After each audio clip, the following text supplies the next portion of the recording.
നമ്മൾ ഗ്രഹിക്കേണ്ടുന്ന ഒട്ടനവധി വിഷയങ്ങളെ സംബന്ധിച്ചുള്ള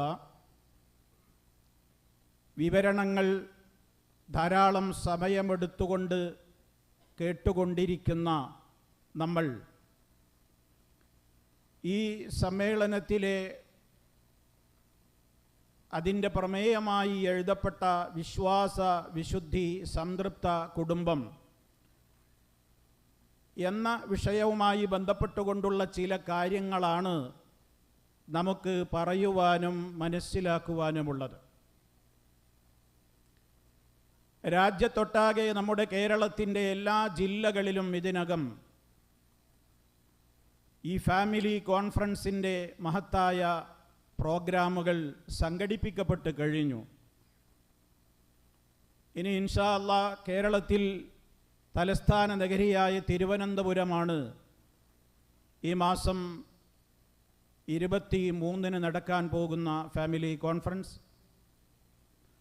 അങ്ങനെ എല്ലാ ഇടങ്ങളിലും അത് നടന്നുകൊണ്ടിരിക്കുന്നു. വലിയ മാറ്റങ്ങൾക്ക് കാരണമായി തീരുന്ന ഒരു വലിയ ചർച്ചയുടെ സംസാരങ്ങളുടെ ഇടങ്ങളാണ് നമ്മുടെ ഫാമിലി കോൺഫറൻസുകൾ.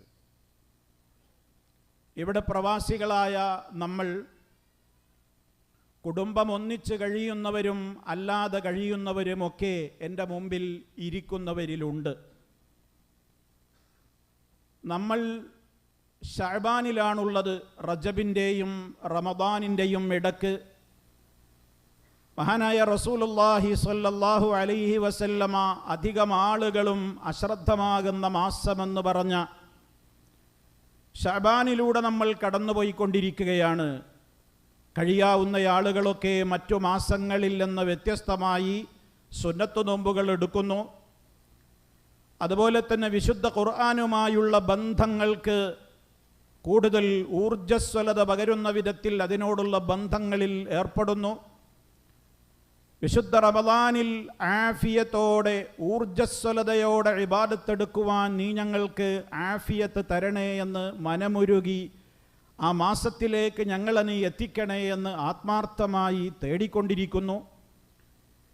ഇങ്ങനെയൊക്കെയുള്ള വലിയ പ്രതീക്ഷകൾ നമ്മൾ വെച്ചു പുലർത്തുന്നതിനിടയിലാണ് നമ്മൾ ഇതുപോലെയുള്ള ഈ സമ്മേളനങ്ങൾ അതുപോലെ തന്നെ സംസാരങ്ങളൊക്കെ കേൾക്കുന്നതും അത്തരം വേദികളിൽ വന്നിരിക്കുന്നതും. ഇതുകൊണ്ടൊക്കെ സുഹൃത്തുക്കളെ നമ്മൾ ഉദ്ദേശിക്കുന്നത് എന്താണ്? നമുക്ക് സ്വർഗത്തിൽ ഒരു ഇടം കിട്ടണം. അത് ഒറ്റയ്ക്ക് കിട്ടിയാൽ പോരാ, എനിക്കെൻ്റെ കുടുംബത്തിൻ്റെ കൂടെ സ്വർഗത്തിൽ ഒരുമിക്കണം. ആ ആഗ്രഹമില്ലാത്ത ഒരാളും ഈ ഇരിക്കുന്നവരുടെ കൂട്ടത്തിൽ ഉണ്ടാവില്ല. ഏത് സന്തോഷത്തിൻ്റെ ഘട്ടങ്ങൾ വരുമ്പോഴും ആരാണ് നമ്മുടെ ഉറ്റവരും ഉടയവരും കൂടെയുണ്ടായിരുന്നെങ്കിൽ എന്നാശിക്കാത്തത്? ഒരു നല്ല ഭക്ഷണം കഴിക്കാനിരുന്നാൽ, ഒരു നല്ല സുന്ദരമായ കാഴ്ച കാണുന്ന നേരത്ത്, അതുപോലെ തന്നെ അത്ഭുതകരമായ മറ്റേതെങ്കിലും സംഭവങ്ങൾ നമ്മൾ കാണുന്ന ഘട്ടങ്ങളിലൊക്കെ എല്ലാവരും മോഹിക്കും, എൻ്റെ ഉമ്മ കൂടെ ഉണ്ടായിരുന്നെങ്കിൽ, എൻ്റെ ഉപ്പ കൂടെ ഉണ്ടായിരുന്നെങ്കിൽ, എൻ്റെ ഭാര്യയുണ്ടായിരുന്നെങ്കിൽ, ഭർത്താവ് ഉണ്ടായിരുന്നെങ്കിൽ എന്നിങ്ങനെ ആ കുടുംബങ്ങൾ ഒരു ഗെറ്റ് ടുഗദർ സംഘടിപ്പിക്കുന്നത് തന്നെ എന്തിനാ? കുടുംബങ്ങളൊക്കെ ഒന്നിച്ചിരിക്കുമ്പോഴുണ്ടാകുന്ന ഒരു വലിയ സന്തോഷം ഒറ്റയ്ക്കിരിക്കുമ്പോഴില്ല എന്നുള്ളത് പ്രകൃതിദത്തമായി എല്ലാവരും അംഗീകരിക്കുന്ന ഒരു കാര്യമാണ്. എപ്പോഴും കുടുംബത്തിൻ്റെ കൂടെ ഒന്നിച്ചിരിക്കുന്നത് വല്ലാത്തൊരു സന്തോഷമാണ്. ഇതാണ് നമ്മുടെ ദുന്യാവ്.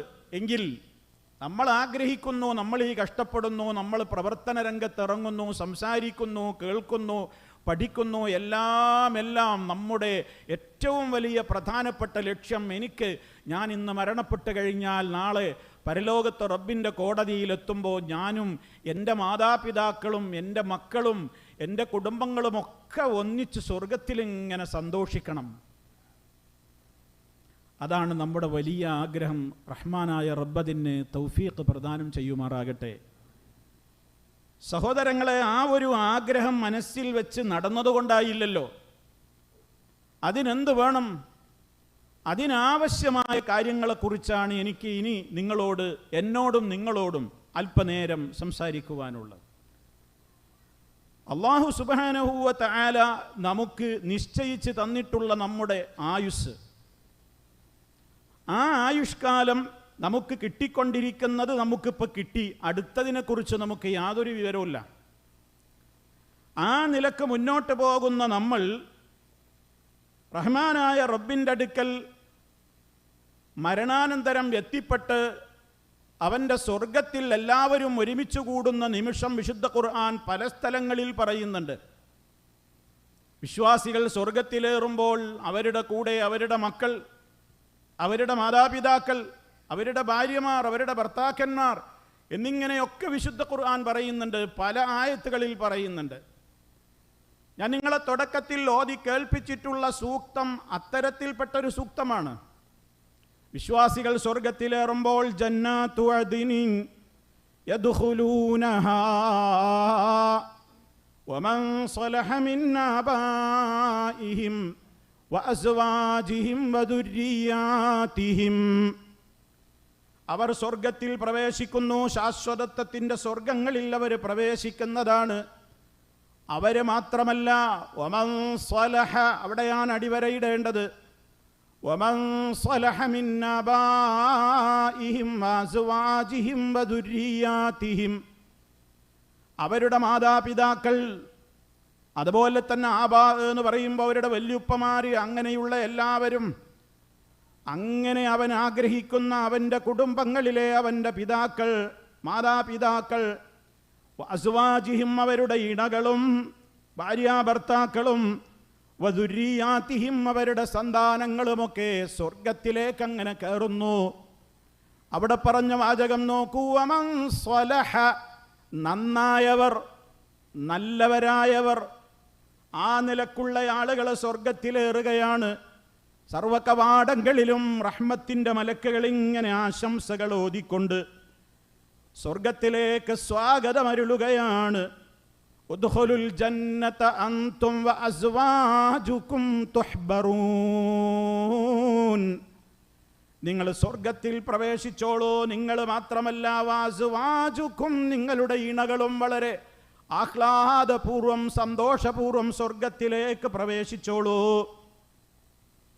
ഇനിയും തീർന്നില്ല, നിങ്ങൾ നോക്കൂ, മുഅ്മിനീങ്ങൾ സ്വർഗത്തിൽ കിടക്കുമ്പോൾ അവരുടെ കൂടെ വേണ്ടപ്പെട്ടവരൊക്കെ വേണമെന്ന് അവരുടെ ആശ, ആ ആശക്ക് പലപ്പോഴും തടസ്സമായി മാറി വരുന്നത് ഈ വിശ്വാസിക്ക് അവൻ പ്രവർത്തിച്ച അത്ര പ്രവർത്തിച്ചൊന്നും മുന്നേറിയിട്ടില്ലാത്ത മക്കളാണ്, അല്ലെങ്കിൽ ബന്ധപ്പെട്ടവരാണ്. എന്നാൽ അവരൊക്കെ ഈമാനിൽ ഫോളോ ചെയ്തവരാണ്, ഈമാനിൽ ഈ പിതാവിൻ്റെ മാതാവിൻ്റെ കൂടെ തന്നെയുള്ള ആളുകളാണ്, ഒരേ ആദർശക്കാരാണ്. പക്ഷേ ഈമാൻ വർദ്ധിക്കുകയും കുറയുകയും ചെയ്യുമല്ലോ. അൽ ഈമാനു യസീദു വയൻഖുസു, ഈമാൻ കൂടും കുറയും. ഏതുകൊണ്ട്? സൽക്കർമ്മങ്ങൾ വർദ്ധിക്കുമ്പോൾ ഈമാൻ കൂടും, സൽക്കർമ്മങ്ങൾ കുറയുമ്പോൾ ഈമാൻ കുറയും. അങ്ങനെ ഒരു വിശ്വാസി സ്വർഗത്തിൻ്റെ ഉന്നത പദവിയിലെത്തുമ്പോൾ അവനൊരു മോഹം, എൻ്റെ മക്കളെ കാണുന്നില്ലല്ലോ, പക്ഷേ അവരും സ്വർഗത്തിലുണ്ട് താനും, എനിക്കെൻ്റെ മക്കളെ കാണണം, എൻ്റെ ബന്ധപ്പെട്ടവർ എൻ്റെ കൂടെ വേണം. അവിടെ റഹ്മാനായ റബ്ബ് ആ മുഅ്മിനായ മനുഷ്യൻ്റെ കണ്ണിന് കുളിർമ പകരാൻ അവനാശിക്കുന്നത് പോലെ വല്ലദീന ആമനൂ വത്തബഅതുഹും ദുർരിയതുഹും ബിഈമാൻ അൽഹഖ്നാ ബിഹിം ദുർരിയതഹും വമാ അലത്നാഹും മിൻ അമലിഹിം മിൻ ശൈഅ കുല്ലു ഇംറിഇൻ ബിമാ കസബ റഹീൻ. സൂറത്തു തൂറിലെ 21-ാമത്തെ ആയത്തിൽ അല്ലാഹു പറയുന്നുണ്ട്, മുഅ്മിനീങ്ങൾ അങ്ങനെ സ്വർഗത്തിലേക്ക് പ്രവേശിക്കുമ്പോൾ ആ സത്യവിശ്വാസികളായ ആളുകളുടെ മക്കൾ, ആ മക്കളെ മക്കൾക്കൊരു പ്രത്യേകതയുണ്ടായിരുന്നു ജീവിതത്തിൽ. ഈ മാതാപിതാക്കളോട് കൂടെ അവരും ഈമാനിൽ ഫോളോ ചെയ്തവരാണെങ്കിൽ, അഥവാ അവരും മുഅ്മിനാവണമെന്നർത്ഥം. അല്ലാതെ മറ്റുള്ളവർ കാഫിറാണ്, മുശ്രിക്കാണ്, അവർ ഈ നല്ലവനായ ഉപ്പയുടെ കെയർ ഓഫിൽ സ്വർഗത്തിലെത്തുമെന്നല്ല.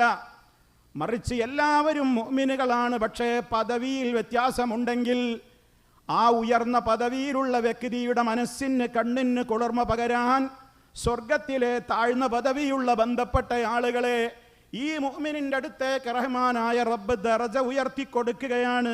എന്തിനു വേണ്ടി? അവരുടെ കണ്ണിന് കുളിർമ പകരാൻ. ഇത് വിശദീകരിക്കുന്നിടത്ത് മഹാനായ ഇബ്നു കസീർ റഹിമഹുള്ള തഫ്സീർ രേഖപ്പെടുത്തുന്നുണ്ട്. അല്ലാഹു സുബ്ഹാനഹു വ തആല യജ്മഉ ബൈനഹും വ ബൈന അഹ്ബാബിഹിം ഫീഹാ. സ്വർഗ്ഗത്തിൽ അല്ലാഹു സുബ്ഹാനഹു വ തആല അവരെയും അവരിഷ്ടപ്പെടുന്നവരെയും ഒക്കെ അങ്ങ് ഒരുമിച്ച് കൂട്ടിക്കൊടുക്കുകയാണ്. ആരൊക്കെയാണ് ആ ഇഷ്ടപ്പെടുന്നവര്? മിനൽ ആബാഇ വൽ അഹ്ലീന വൽ അബ്നാ. അവരെ മാതാപിതാക്കളുണ്ട്, ഇണകളുണ്ട്, സന്താനങ്ങളുണ്ട്. പക്ഷേ അടുത്ത വാചകം നോക്കൂ, മിമ്മൻ ഹുവ സ്വാലിഹുൻ ലിദുഖൂലിൽ ജന്നതി മിനൽ മുഅ്മിനീൻ. ഈമാൻ കൊണ്ട് ഇവരുടെ കൂടെ എത്തിയിട്ടുള്ള ആളുകൾ, മുഅ്മിനീങ്ങളായ ആളുകൾക്ക് മാത്രമേ ആ ഒരു പ്രത്യേകമായ പദവി ലഭിക്കുകയുള്ളൂ. സഹോദരങ്ങളെ, അവിടെ നമ്മൾ ഗൗരവത്തോടുകൂടെ ആ കാര്യം നമ്മൾ ചിന്തിക്കണം. അതാണ് ഏറ്റവും പ്രധാനപ്പെട്ട കാര്യം. എന്തിന്? തഖുറ അഅ്യുനുഹും ബിഹിം, ഇവരുടെ കണ്ണിന് കുളിർമ കിട്ടാൻ എന്ന് പറഞ്ഞാൽ, ചുരുക്കി പറഞ്ഞാൽ, സ്വർഗത്തിൽ കുടുംബസമേതം എല്ലാവരും എത്തിപ്പെടണമെങ്കിൽ എല്ലാവർക്കും ഈമാൻ വേണം. എല്ലാവർക്കും ഈമാൻ വേണം, അല്ലാതെ എത്തൂല. കുറച്ചാളുകൾക്കുണ്ട്, അവരുടെ കെയർ ഓഫിൽ അങ്ങ് രക്ഷപ്പെടാം. ദുന്യാവ് അങ്ങനെയാണല്ലോ. ദുന്യാവിൽ ഇവിടെ ഒരാൾക്ക് സ്ഥാനമുണ്ടെങ്കിൽ അയാളുടെ ആ സ്ഥാനം മറ്റുള്ളവർക്ക് തീരെ ഇല്ലെങ്കിലും അവരുടെയൊക്കെ കെയർ ഓഫിൽ അങ്ങ് രക്ഷപ്പെടുന്ന ഒരു സമ്പ്രദായമുണ്ട്. അത് പരലോക കോടതിയിൽ നടക്കുകയില്ല. അതുകൊണ്ട് തന്നെ അല്ലാഹു സുബ്ഹാനഹു വ തആല കൃത്യമായി രേഖപ്പെടുത്തി, ആരാണോ നന്നായവർ അവർക്ക് വേണ്ടിയാണ് സ്വർഗമുള്ളത്. മലക്കുകൾ ദിനേന ഇവിടെ പ്രാർത്ഥന നിർവഹിച്ചുകൊണ്ടിരിക്കുകയാണ്. റഹ്മാനായ റബ്ബിൻ്റെ അർശിന് ചുറ്റുമുള്ള മഹാരഥന്മാരായ മുഖറബുകളായ മലായിക്കത്തുകൾ ഇവിടെ നിരന്തരം ഒരു ദുആ ചെയ്യുന്നുണ്ട്. നമ്മൾ പലരും അത് ഓർക്കാറില്ല. എന്താ അവർ പ്രാർത്ഥിക്കുന്നത്?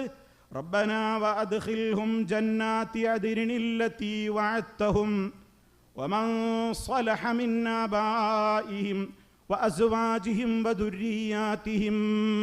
ഈ കേൾപ്പിക്കപ്പെട്ട ആയത്തുകളുടെ ഒക്കെ ഒരു പ്രത്യേകത നോക്കൂ നിങ്ങൾ. അവിടെയൊക്കെ ആബാ, അസ്വാജ്, ദുരിയാത്ത് എന്നിങ്ങനെ ചേർത്ത് പറയാണ്. എല്ലാവരും ഒരുമിച്ച് സ്വർഗത്തിൽ, കൂടെ സ്വർഗത്തിൽ. മലക്കുകൾ പ്രാർത്ഥിക്കുന്നതും അതാണ്. മുഅ്മിനീങ്ങൾക്ക് നീ പുറത്തു കൊടുക്കണേ അള്ളാഹ്ന് ദുആ ചെയ്ത ഉടനെ മലക്കുകൾ നിരന്തരം അള്ളാഹിനോട് പറയുന്നത് എന്താ?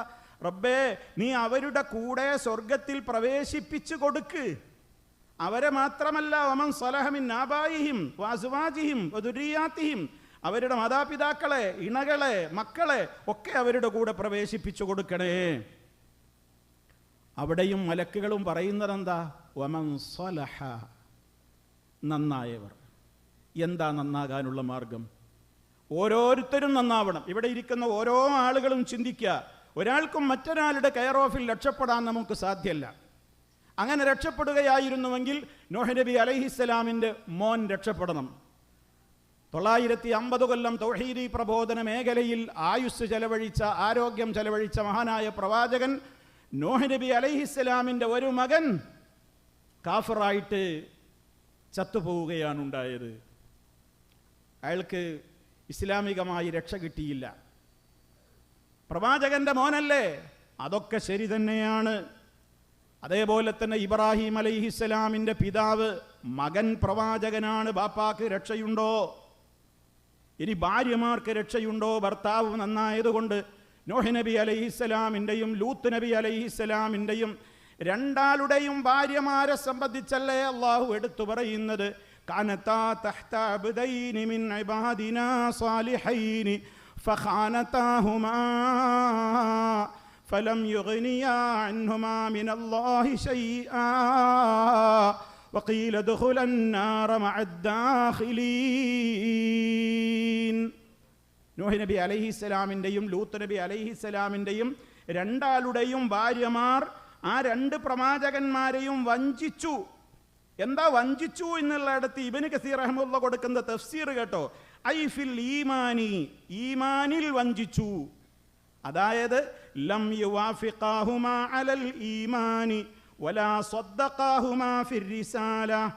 ആ രണ്ട് നബിമാരും പഠിപ്പിച്ച ഈമാനിൽ ഇവർ ഫോളോ ചെയ്തില്ല, ഇവർ അതിനോട് യോജിച്ച് പ്രവർത്തിച്ചില്ല. അതുപോലെ തന്നെ ആ നബിമാരുടെ റിസാലത്തിനെ ഇവർ സത്യപ്പെടുത്തിക്കൊണ്ട് ആ നബിമാര് പഠിപ്പിച്ച മാർഗത്തിൽ ഇവർ മുന്നോട്ട് പോയതുമില്ല. പക്ഷേ ഭാര്യമാരായിരുന്നു താനും, അതുകൊണ്ട് രക്ഷയില്ല.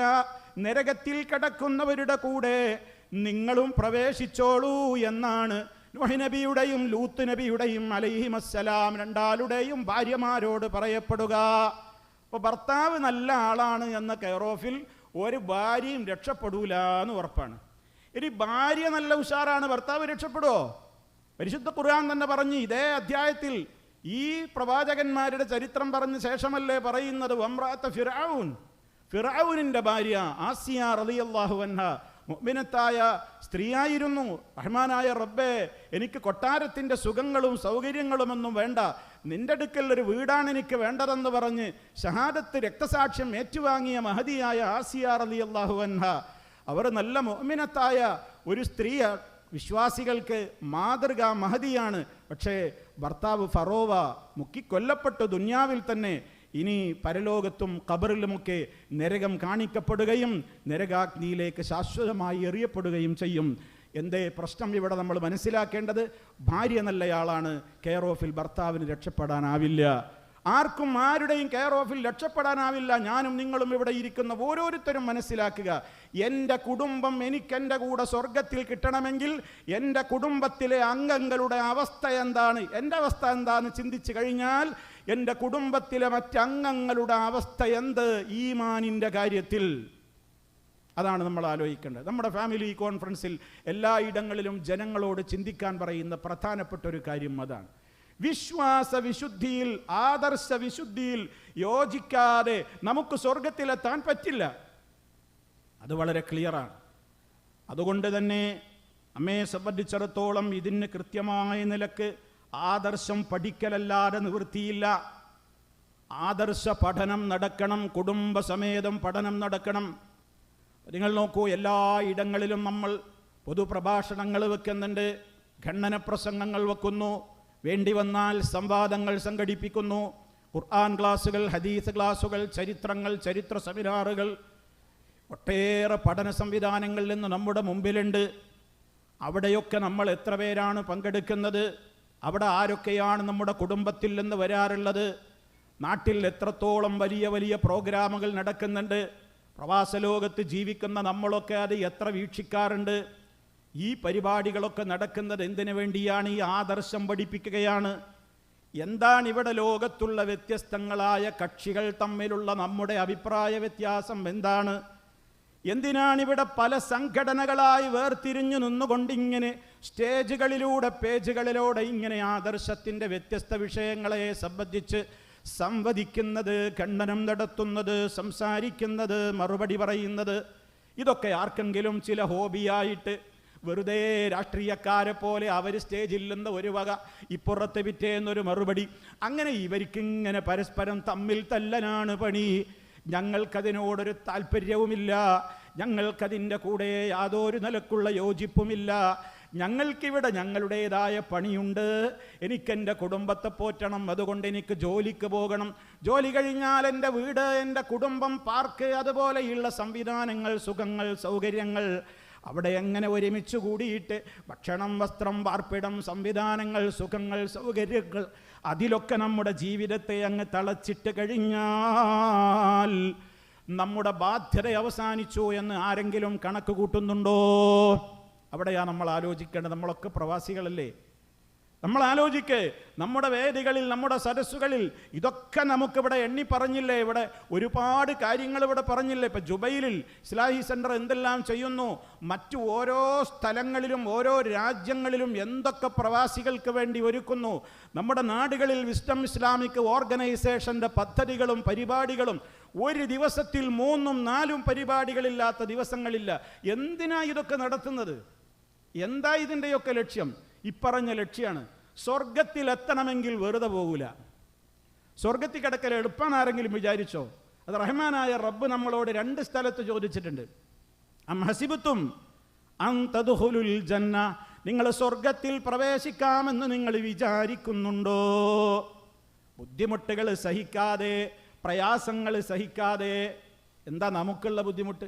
അള്ളാഹിൻ്റെ റസൂലിൻ്റെ അമ്പിയാക്കൾ അതുപോലെ തന്നെ സ്വഹാബത്തിൻ്റെ ഒക്കെ കാലത്ത് കടുത്ത യുദ്ധങ്ങളും പ്രയാസങ്ങളും പ്രതിസന്ധികളുമൊക്കെ അവർക്ക് നേരിടേണ്ടി വന്നിരുന്നു ഈ ദീനിൻ്റെ സംരക്ഷണത്തിൻ്റെയും പഠനത്തിൻ്റെയും അധ്യാപനങ്ങളുടെയും മേഖലകളിൽ. ഇന്ന് നമുക്ക് ഇതൊക്കെ തന്നെയാണ് നമ്മുടെ ജിഹാദ്.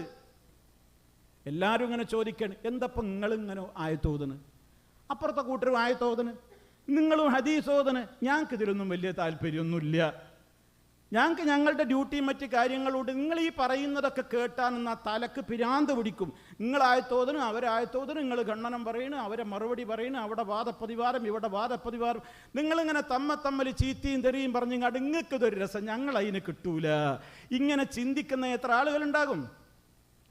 ഇതെല്ലാം കൂടി എനിക്കെൻ്റെ തല പുകഞ്ഞ് കൺഫ്യൂഷൻ ആവുകയാണ്. അതുകൊണ്ട് ഞാൻ ഒന്നിൽക്കില്ല, എല്ലാം കണക്കാ, എല്ലാവരും കണക്കാന്ന് പറയും.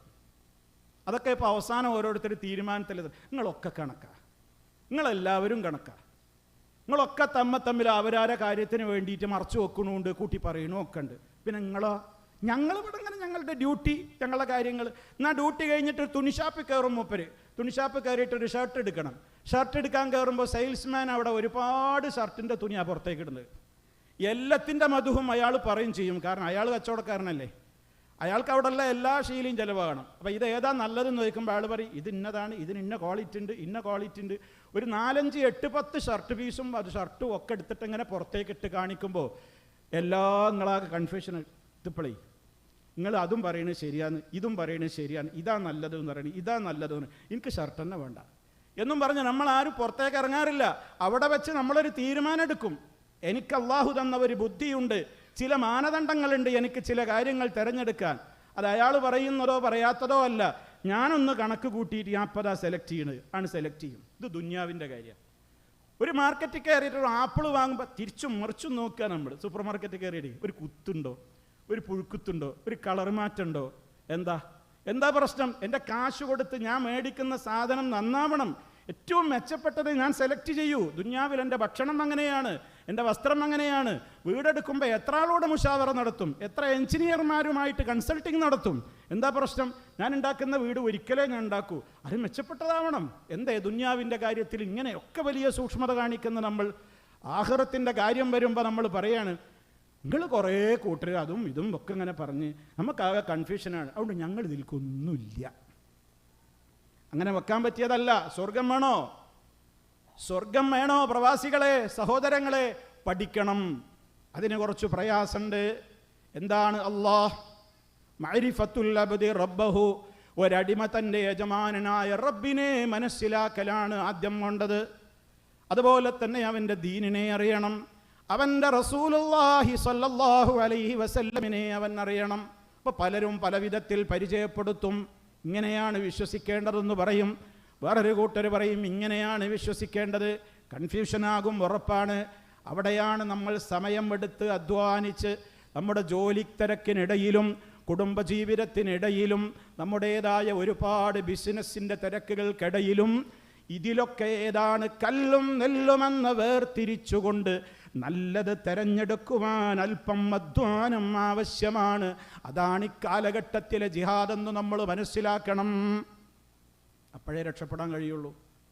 അല്ലെങ്കിൽ മരണനേരത്ത് എനിക്കൊന്ന് സമയം കിട്ടിയാൽ ഞാൻ ഒന്ന് ക്ലിയർ ആക്കുമായിരുന്നു, ഒന്നും കൂടി ഒന്ന് കൺഫ്യൂഷൻ തീർത്ത് പഠിക്കുമായിരുന്നു. ഈമാനിൻ്റെ കാര്യം പറയുമ്പോൾ എങ്ങനെങ്കിലും വിശ്വസിക്കാൻ നല്ലല്ലോ ഖുർആൻ പറയുന്നത്. സുമ്മലം യർതാബൂ, ഈമാൻ അവർക്ക് കിട്ടിയിട്ടുണ്ടോ? ഏത് വിധത്തിൽ? സുമ്മലം യർതാബൂ, അവരതിൽ സംശയാലുക്കളല്ല. ആടിയും കൊണ്ട് നിൽക്കരുത്. അതും ശരിയാ, ഇതും ശരിയാ, ഒക്കെ ശരിയാ, അങ്ങനെയല്ല. സുമ്മലം യർതാബൂ, ഈമാനിൻ്റെ കാര്യത്തിൽ അവർ സംശയാലുക്കളാവാതിരിക്കാൻ വളരെ ക്ലിയറായ നിലക്ക് നമ്മൾ അങ്ങ് പഠിക്കണം. അത് പഠിപ്പിക്കുന്ന ഇടങ്ങളിൽ നമ്മുടെ സജീവമായ സാന്നിധ്യമുണ്ടാകണം. അവിടെ നമ്മളുണ്ടാകണം. നമ്മുടെ ബാപ്പയുണ്ട്, ഉമ്മയുണ്ട്, മക്കളുണ്ടെന്ന് ഉറപ്പുവരുത്തണം. കൂടെയുള്ളവർ അത് ഉറപ്പുവരുത്തണം. സഹാബത്ത് നബി സല്ലല്ലാഹു അലൈഹി വസല്ലമിൻ്റെ ദർസുകളിൽ ഇരിക്കുന്ന സാഗൂതം അവിടുത്തെ സംസാരം ശ്രവിക്കുന്ന സ്വഹാബാ കിറാം, അവരിങ്ങനെ ഒരു കൂട്ടർ മാത്രമല്ല പോയിരുന്നത്, അവരവിടെ എല്ലാവരും പങ്കെടുത്തിരുന്നു. ബാപ്പയുണ്ട്, ഉമ്മയുണ്ട്, ഭാര്യയുണ്ട്, ഭർത്താവുണ്ട്, മക്കളുണ്ട്. ഈ സദസ്സിലും അതുപോലെ തന്നെ ഇവിടെ വന്നിരിക്കുന്നവരോട് ഞാൻ ആരെയും കുറ്റപ്പെടുത്താൻ വേണ്ടി പറയുന്നതല്ല. നമ്മൾ ആലോചിക്കണം, നമ്മുടെയൊക്കെ വീടുകളിൽ നിന്ന് ടീനേജുകാരായ നമ്മുടെ മക്കൾ എത്ര പേര് ഇതുപോലെയുള്ള വേദികളിൽ വന്നിരിക്കുന്നുണ്ട്? അവർ നമ്മുടെ സദസ്സുകളിൽ എത്ര വരുന്നുണ്ട്? വിശുദ്ധ ഖുർആനിൻ്റെ പഠനത്തിന് വേണ്ടി ഉമ്മ പുറപ്പെടുന്നു, മുസ്ഹഫും നോട്ട് ബുക്കുമായി ഉപ്പയും പുറപ്പെടുന്നു. പക്ഷേ മക്കൾ വരുന്നില്ല. മക്കൾ കാരണം പറയുകയാണ്, എനിക്ക് ട്യൂഷനാണ് ഉമ്മ, എനിക്ക് പ്രൊജക്റ്റ് വർക്ക് ഉണ്ട്, എനിക്ക് സ്പെഷ്യൽ ക്ലാസ് ഉണ്ട്, എനിക്ക് വായിക്കാനുണ്ട്. അത് പറയുമ്പോൾ എന്നാ പിന്നെ മോനെവിടെ ഇരുന്നോ എന്ന് പറഞ്ഞ് ബാപ്പയും ഉമ്മയും ഖുർആൻ ക്ലാസ്സുകളിലേക്ക്, ഹദീസ് ക്ലാസ്സുകളിലേക്ക്, ദർസുകളിലേക്ക് പുറപ്പെടുമ്പോൾ ഈ പ്രായപൂർത്തിയായ മക്കൾ അവിടെ വീട്ടിൽ ഇരിക്കുകയാണ്.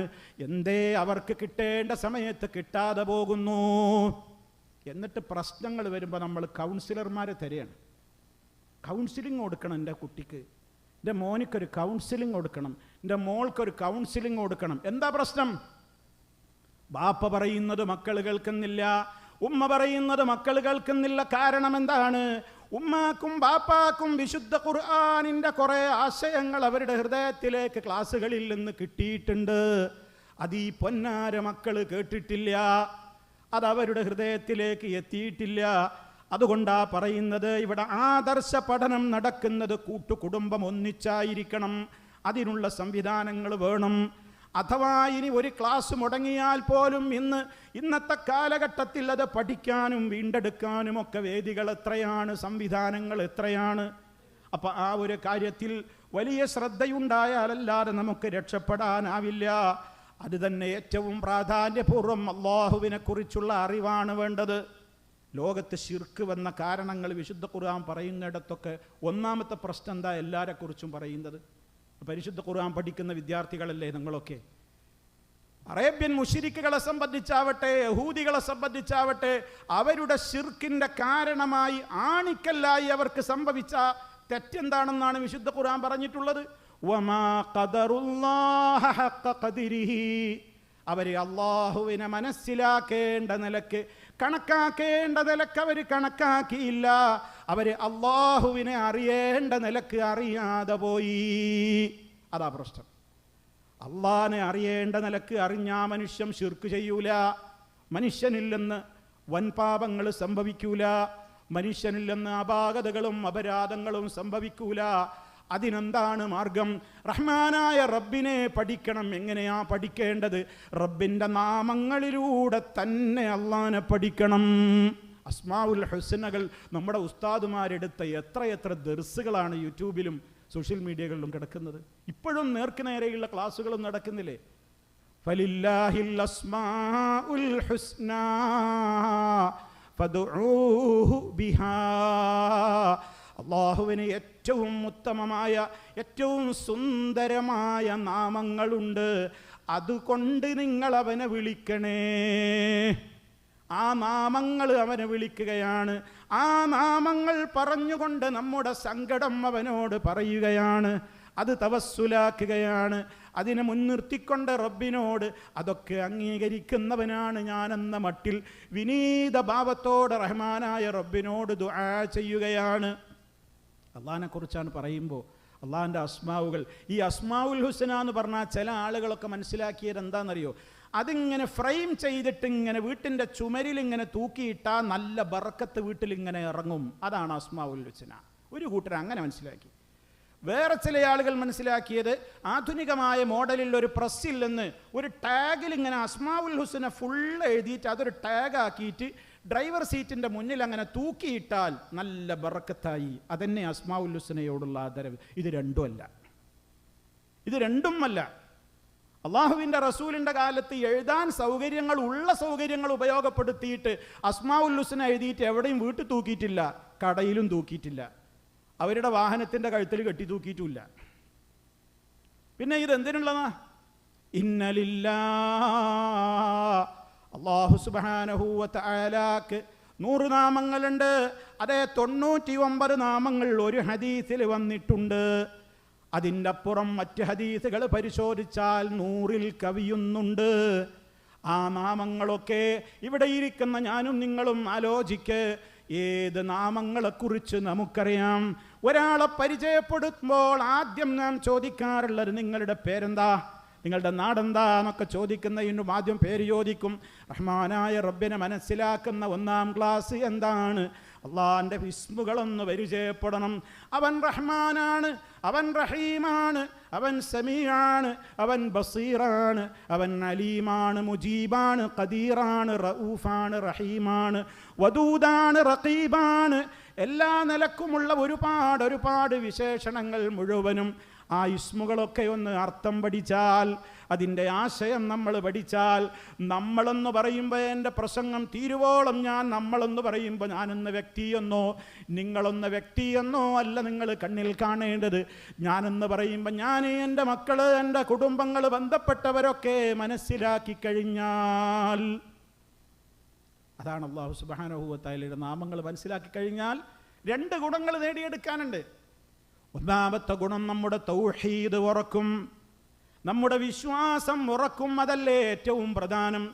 ലുഖ്മാൻ എന്ന് പറയുന്ന പിതാവ് തൻ്റെ പൊന്നോമന പുത്രന് ഉപദേശം കൊടുത്തതല്ലേ വിശുദ്ധ ഖുർആനിൻ്റെ ഒരു പേജ് മുഴുവനും നമുക്ക് കാണുന്നത്. വഇദ് ഖാല ലുഖ്മാനു ലിബ്നിഹി വഹുവ യഇളു യാ ബുനയ്യ ലാ തുശ്രിക് ബില്ലാഹ് ഇന്നശ്ശിർക ലളുൽമുൻ അളീം. ലുഖ്മാൻ എന്ന പിതാവ്, ഓ ഈ ഫാമിലി ക്ലാസ്സിൽ വന്നിരിക്കുന്ന പിതാക്കളെ, രക്ഷിതാക്കളെ, നമുക്കൊക്കെ മക്കളില്ലേ? ആ പിതാവ് ആദ്യം തൻ്റെ മോനോട് വിളിച്ചു പറയുകയാണ്. കൊടുക്കുന്ന ഉപദേശത്തിൻ്റെ 1-ാമത്തെ ഉപദേശം എന്താണ്? യാ ബുനയ്യ, എൻ്റെ കുഞ്ഞുമോനെ, ലാ തുശ്രിക് ബില്ലാഹ്, നീ അല്ലാഹുവിൽ പങ്കു ചേർക്കരുതേ. ഇന്ന ശിർക ലളുൽമുൻ അളീം, ശിർക്ക് വമ്പിച്ച അക്രമമാണ് മോനെ. ഉറപ്പാണല്ലോ ഒരു ബാപ്പ മോനോട് ശിർക്ക് ചെയ്യല്ലേ മോനെ, ശിർക്ക് വമ്പിച്ച അക്രമമാണ് എന്ന് മാത്രം പറഞ്ഞ് ഫുൾ സ്റ്റോപ്പ് ഇടൂല എന്ന് ഉറപ്പാ. ആ മോൻ ചോദിച്ചിട്ടുണ്ടാവും, എന്താ ഉപ്പ ശിർക്ക്? ശിർക്ക് ചെയ്യല്ല മോനെ, അത് വമ്പിച്ച അക്രമമാണ് എന്ന് പറഞ്ഞിട്ട് ഒരു വാപ്പിയും നിർത്തിയിട്ടുണ്ടാവില്ല. ഖുർആൻ അങ്ങനെ കാര്യങ്ങളൊക്കെ ചുരുക്കിയിട്ടേ പറയുള്ളൂ. അതിൻ്റെ അർത്ഥം എന്താ? അത്ര മാത്രമേ ആ വാപ്പിയും തൗഹീദും ശിർക്കും പറഞ്ഞിട്ടുള്ളൂ. മോനെ ശിർക്ക് ചെയ്യരുത് എന്ന് പറയുമ്പോൾ മോൻ ചോദിച്ചിട്ടുണ്ടാവും സ്വാഭാവികമായിട്ടും, എന്താപ്പാ ശിർക്ക് എന്ന് പറഞ്ഞാൽ? ബാപ്പ വിശദീകരിച്ചു കൊടുത്തിട്ടുണ്ടാവും. എന്താണ് ശിർക്ക്, എന്താണ് തൗഹീദ്, എന്താണ് തൗഹീദിന് വിരുദ്ധമായി വരുന്ന വിശ്വാസങ്ങൾ, എന്തൊക്കെയാണ് ശിർക്കിലേക്ക് നമ്മെ കൂപ്പുകുത്തിക്കുന്ന വഴികൾ ഏതൊക്കെയാണ്, അതൊക്കെ ഗൗരവത്തോടുകൂടാ ബാപ്പ മോനോട് പറഞ്ഞിട്ടുണ്ടാകും. അത് പറഞ്ഞു പഠിപ്പിച്ചു കൊടുക്കൽ എല്ലാ ഫാമിലിയുടെയും രക്ഷിതാക്കളുടെ കടമയാണ്. അതിനുള്ള വഴിയാണ് റബ്ബിനെ അറിയൽ. ഇത് നോക്കൂ നിങ്ങൾ, മഹാന്മാരായ പ്രവാചകന്മാർ. അം കുന്തും ശുഹദാ ഇദ് ഹദറ യഅഖൂബൽ മൗതു ഇദ് ഖാല ലിബനീ മാ തഅബുദൂന മിൻ ബഅദീ قالوا نعبد إلهك وإله آبائك إبراهيم وإسماعيل وإسحاق إلها واحدا ونحن له مسلمون. ആരായി പറയുന്നത്? യാക്കൂബ് അലൈഹിസ്സലാം മരണം ഹാജരായ നേരത്തുണ്ടായ സംഭവം വിശുദ്ധ ഖുർആൻ പറയുകയാണ്. ആ പ്രവാചകന് മരണാസന്നമായ നേരത്ത് മക്കളെ അടുത്ത് വിളിച്ചുകൊണ്ട് ചോദിക്കുകയാണ്, മക്കളെ എന്താ ചോദിച്ചത്?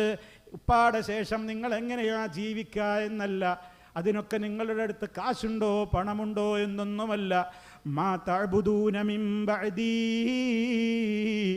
എനിക്ക് ശേഷം നിങ്ങൾ ആരെയാണ്, എന്തിനെയാണ് നിങ്ങൾ ആരാധിക്കുക? നിങ്ങളുടെ വിശ്വാസം എന്തായിരിക്കും? നിങ്ങൾ ആർക്കാ ഇബാദത്തെടുക്കുക? അതാ ബാപ്പാക്ക് കേൾക്കേണ്ടത്. ബാപ്പ വളർത്തിയ പൊന്നോമന മക്കളുടെ മറുപടി നഅ്ബുദു ഇലാഹക വ ഇലാഹ ആബായിക. തൗഹീദിന്റെ കാര്യം പറഞ്ഞിട്ട് ആ മക്കൾ അവസാനം പറഞ്ഞു വനഹ്നു ലഹു മുസ്ലിമൂൻ, ഞങ്ങൾ യഥാർത്ഥ മുസ്ലിമീങ്ങളായി കൊണ്ട് തന്നെ റബ്ബിന് കീഴ്പ്പെട്ടുകൊണ്ട് ജീവിക്കും. ആ ആയത്ത് വിശദീകരിക്കുമ്പോൾ മഹാനായ ഇമാമു സഅദി റഹിമഹുല്ലാഹ് അദ്ദേഹത്തിൻ്റെ തഫ്സീറിൽ പറയുന്നു, ആ മക്കൾ പറഞ്ഞതിൻ്റെ പൊരുളെന്താണ്? ഫജമഉ ബൈന തൗഹീദി വൽ അമൽ. ബാപ്പക്ക് മക്കൾ മറുപടി കൊടുത്തപ്പോൾ രണ്ട് കാര്യങ്ങൾ ചേർത്ത് മറുപടി കൊടുത്തു. ഫജമഉ, ആ മക്കളുടെ മറുപടിയിൽ അവർ ഒരുമിച്ച് കൂട്ടി ബൈന തൗഹീദി വൽ അമൽ. തൗഹീദിന്റെ കാര്യം ഓക്കെയാണ്, അതനുസരിച്ച് ഞങ്ങൾ അമലും ചെയ്യും. ഞങ്ങളുടെ വിശ്വാസവും കർമ്മവും സംസ്കാരവും ഒക്കെ നല്ല ഉഷാറായിരിക്കും ഇൻഷാ അല്ലാഹ്. ഇതാണ് ബാപ്പാക്ക് മക്കൾ കൊടുത്ത മറുപടി. വനഹനു ലഹു മുസ്ലിമോ എന്ന് പറയുന്നതോടുകൂടി അവരുടെ അമലും ഞങ്ങൾ അതേപോലെ അള്ളാഹു ഇഷ്ടപ്പെടുന്ന രൂപത്തിലായിരിക്കുമെന്ന് പറയും. അത് കേട്ട് മരിച്ചു പോകുവാനുള്ളൊരു തൗഫീക്ക് കിട്ടുന്ന ഒരു പ്രവാചകൻ അല്ലാഹുമ്മ ജഅൽനാ മിൻഹും, അല്ലാഹുമ്മ ജഅൽനാ മിൻഹും. നമുക്കൊക്കെ അങ്ങനെ നമ്മുടെ മക്കളിൽ നിന്ന് അങ്ങനത്തെ ഒരു വാക്ക്, അങ്ങനത്തെ ഒരു കൺകുളിർമ, അങ്ങനത്തെ ഒരു മറുപടി, അങ്ങനത്തെ ഒരു പ്രവൃത്തിയൊക്കെ കണ്ട് മരിക്കാനുള്ളൊരു തൗഫീക്ക് കിട്ടുക. അതിനല്ലേ നമ്മൾ ദുആ ചെയ്യുന്നത്, റബ്ബനാ ഹബ് ലനാ മിൻ അസ്വാജിനാ വദുരിയാതിനാ ഖുർറത അയുൻ വജഅൽനാ ലിൽമുത്തഖീന ഇമാമാ. റബ്ബേ, ഞങ്ങളുടെ ഇണകളിൽ നിന്ന് മക്കളിൽ നിന്ന് നീ ഞങ്ങൾക്ക് കൺകുളിർമ തരണേ. എന്താ കൺകുളിർമ? നല്ല വൃത്തിയുള്ള, നല്ല കാണാൻ ചന്തമുള്ള ഡ്രസ്സൊക്കെ ഇട്ടിൻ്റെ മക്കൾ നടക്കുന്നത് ഇങ്ങനെ കാണണേ എന്നല്ല അതിൻ്റെ പൊരുൾ. അതതിൻ്റെ ഒരു ഭാഗത്ത് ഇരുന്നോട്ടെ, അതിലപ്പുറമാണ് നമ്മൾ വിശ്വസിക്കുന്ന യഥാർത്ഥമായ തൗഹീദും ആദർശമൊക്കെ അതിനോട് യോജിച്ച് അതിലേക്ക് ചേർന്ന് നിന്ന് അതിന് വിരുദ്ധമൊന്നും ചെയ്യാത്ത നിലക്ക് നമ്മുടെ മക്കൾ നമ്മുടെ കൂടെ ഇങ്ങനെ ഉണ്ടാകുന്നത് കാണുന്നതാണ് ഏറ്റവും വലിയ കൺകുളിർമ. അല്ലാഹുമ്മ ജഅൽനാ മിൻഹും. അള്ളാഹു നമ്മെ അവരിൽ ഉൾപ്പെടുത്തുമാറാകട്ടെ. അപ്പോൾ സഹോദരങ്ങളെ, ഇതിനു വേണ്ടിയാണ് ഞാൻ നേരത്തെ പറഞ്ഞ വിഷയത്തിലേക്ക് വരികയാണ്. എന്ത്? നമ്മൾ അള്ളാനെ അറിയണം കുടുംബസമേതം. റഹ്മാനായ റബ്ബിൻ്റെ ഓരോ നാമവും പഠിക്കുന്നതിലൂടെ നമ്മളിലുണ്ടാകുന്ന മാറ്റം, ഒന്ന് നമ്മുടെ വിശ്വാസം ശരിയാകും. എങ്ങനെ വിശ്വാസം ശരിയാവൽ? റഹ്മാനായ റബ്ബിൻ്റെ നാമങ്ങളിൽപ്പെട്ടതാണ് അവൻ സമീആണ്, എല്ലാം കേൾക്കുന്നവനാണ്. ബസീറാണ്, അല്ല എല്ലാം കാണുന്നവനാണ്. അലീമാണ്, അവൻ എല്ലാം അറിയുന്നവനാണ്. ഖദീർ, അവൻ എല്ലാത്തിനും കഴിവുള്ളവനാണ്. മുജീബ്, എവിടെ നിന്ന് ഏത് ഭാഷയിൽ എപ്പോൾ വിളിച്ചാലും ഉത്തരം ചെയ്യാൻ കഴിവുള്ളവനാണ്. അതുപോലെ തന്നെ റഊഫ്, മറ്റുള്ളവരെക്കാളെല്ലാം നമ്മളോട് വാത്സല്യമുള്ളവനാണ്. റഹീമുൻ, വലിയ കാരുണ്യമുള്ളവനാണ്. വദൂദ്, നമ്മെ ഏറെ സ്നേഹിക്കുന്നവനാണ്. അർഹമാണ്, ഏറ്റവും നമ്മുടെ മാതാപിതാക്കളെക്കാളും. അല്ലാഹു അർഹമു ബിഇബാദിഹി, റഹ്മാനായ റബ്ബവൻ്റെ അടിമകളോട് അർഹമാണ്, ഏറ്റവും കാരുണ്യമുള്ളവനാണ്. നമ്മിൽ നിന്ന് വന്നു പോയിട്ടുള്ള അബദ്ധങ്ങളും അപാകതകളുമൊക്കെ ഉണ്ടെങ്കിൽ അതിങ്ങനെ എല്ലാവരുടെയും മുമ്പിൽ അങ്ങനെ ഫ്ലാഷാക്കിയിട്ട് നമ്മെ അപമാനിക്കാതെ ഒരുപാട് പോരായ്മകളൊക്കെ മാലോകരറിയാതെ അങ്ങനെ മൂടിവെച്ച് മറച്ചു വെക്കുന്ന സിത്തീറാണവൻ. നമ്മൾ നമ്മുടെ പ്രഭാത പ്രദോഷ പ്രാർത്ഥനയിലൊക്കെ അള്ളാഹുവിനോട് പറയുന്നുണ്ട്, അല്ലാഹുമ്മ അസ്തുർ ഔറാത്തി, അള്ളാഹുവേ എൻ്റെ പോരായ്മകളൊക്കെ നീ മൂടി വെക്കണേ. നിങ്ങളൊന്ന് ആലോചിച്ച് നോക്കൂ, നമ്മൾ ഓരോ തെറ്റുകൾ ചെയ്യുമ്പോൾ നമ്മുടെ ശരീരത്തിൽ എന്തെങ്കിലും ഒരു അടയാളം അതിന് പകരമായി നോക്കിക്കാണുന്ന ആളുകൾക്ക് ഉണ്ടാകുന്ന ഒരവസ്ഥ ദുന്യാവിൽ ഉണ്ടായിരുന്നുവെങ്കിൽ എന്തായിരിക്കും നമ്മുടെ അവസ്ഥ? ഒരു തെറ്റാണ് ചെയ്തു കഴിഞ്ഞാൽ എൻ്റെ ബോഡിയിൽ നിന്ന് ഒരു മണം പുറപ്പെടും എന്ന് അള്ളാഹു നിശ്ചയിക്കുക എന്ന് വിചാരിക്കുക. അങ്ങനൊരവസ്ഥ നമുക്ക് അള്ളാഹു തന്നിരുന്നുവെങ്കിൽ എന്തായിരിക്കും നമ്മുടെ അവസ്ഥ? അങ്ങനെ നിശ്ചയിച്ചിട്ടില്ലല്ലോ. എന്ത് അബദ്ധങ്ങൾ ഒരാളിൽ നിന്ന് വന്നാലും അള്ളാഹു പൊറുക്കാൻ സന്നദ്ധരാണ്. അവനോട് ഖേദിച്ചു മടങ്ങണം. മറച്ചുവെക്കേണ്ടതവൻ മറച്ചുവെക്കും, പരലോകത്തും മറച്ചുവെക്കും, ദുന്യാവിലും മറച്ചുവെക്കും. എന്തെന്ത് വിശേഷണങ്ങളാണ് അതൊക്കെ നമ്മൾ അങ്ങ് പഠിക്കുമ്പോൾ നമ്മളിൽ വരുന്ന മാറ്റം എന്താണ്? പിന്നെ റഹ്മാനായ റബ്ബിനെ പോലെ എല്ലാം കേൾക്കുന്ന ഒരു റബ്ബില്ല. അള്ള എല്ലാം കേൾക്കുന്നു പറഞ്ഞാൽ പിന്നെ വിശ്വാസം ക്ലിയറായി. അവനെ പോലെ വേറെ കേൾക്കുന്ന ഒരാളില്ല. കാരണം എന്താ? റബ്ബിന് മാത്രമുള്ള ഒരു സിഫത്തിൽ ഞാൻ മറ്റൊരാൾക്കും ആ സിഫത്തുണ്ടെന്ന് പറഞ്ഞാൽ അവനിൽ പങ്കുചേർത്തു, ശിർക്കായി.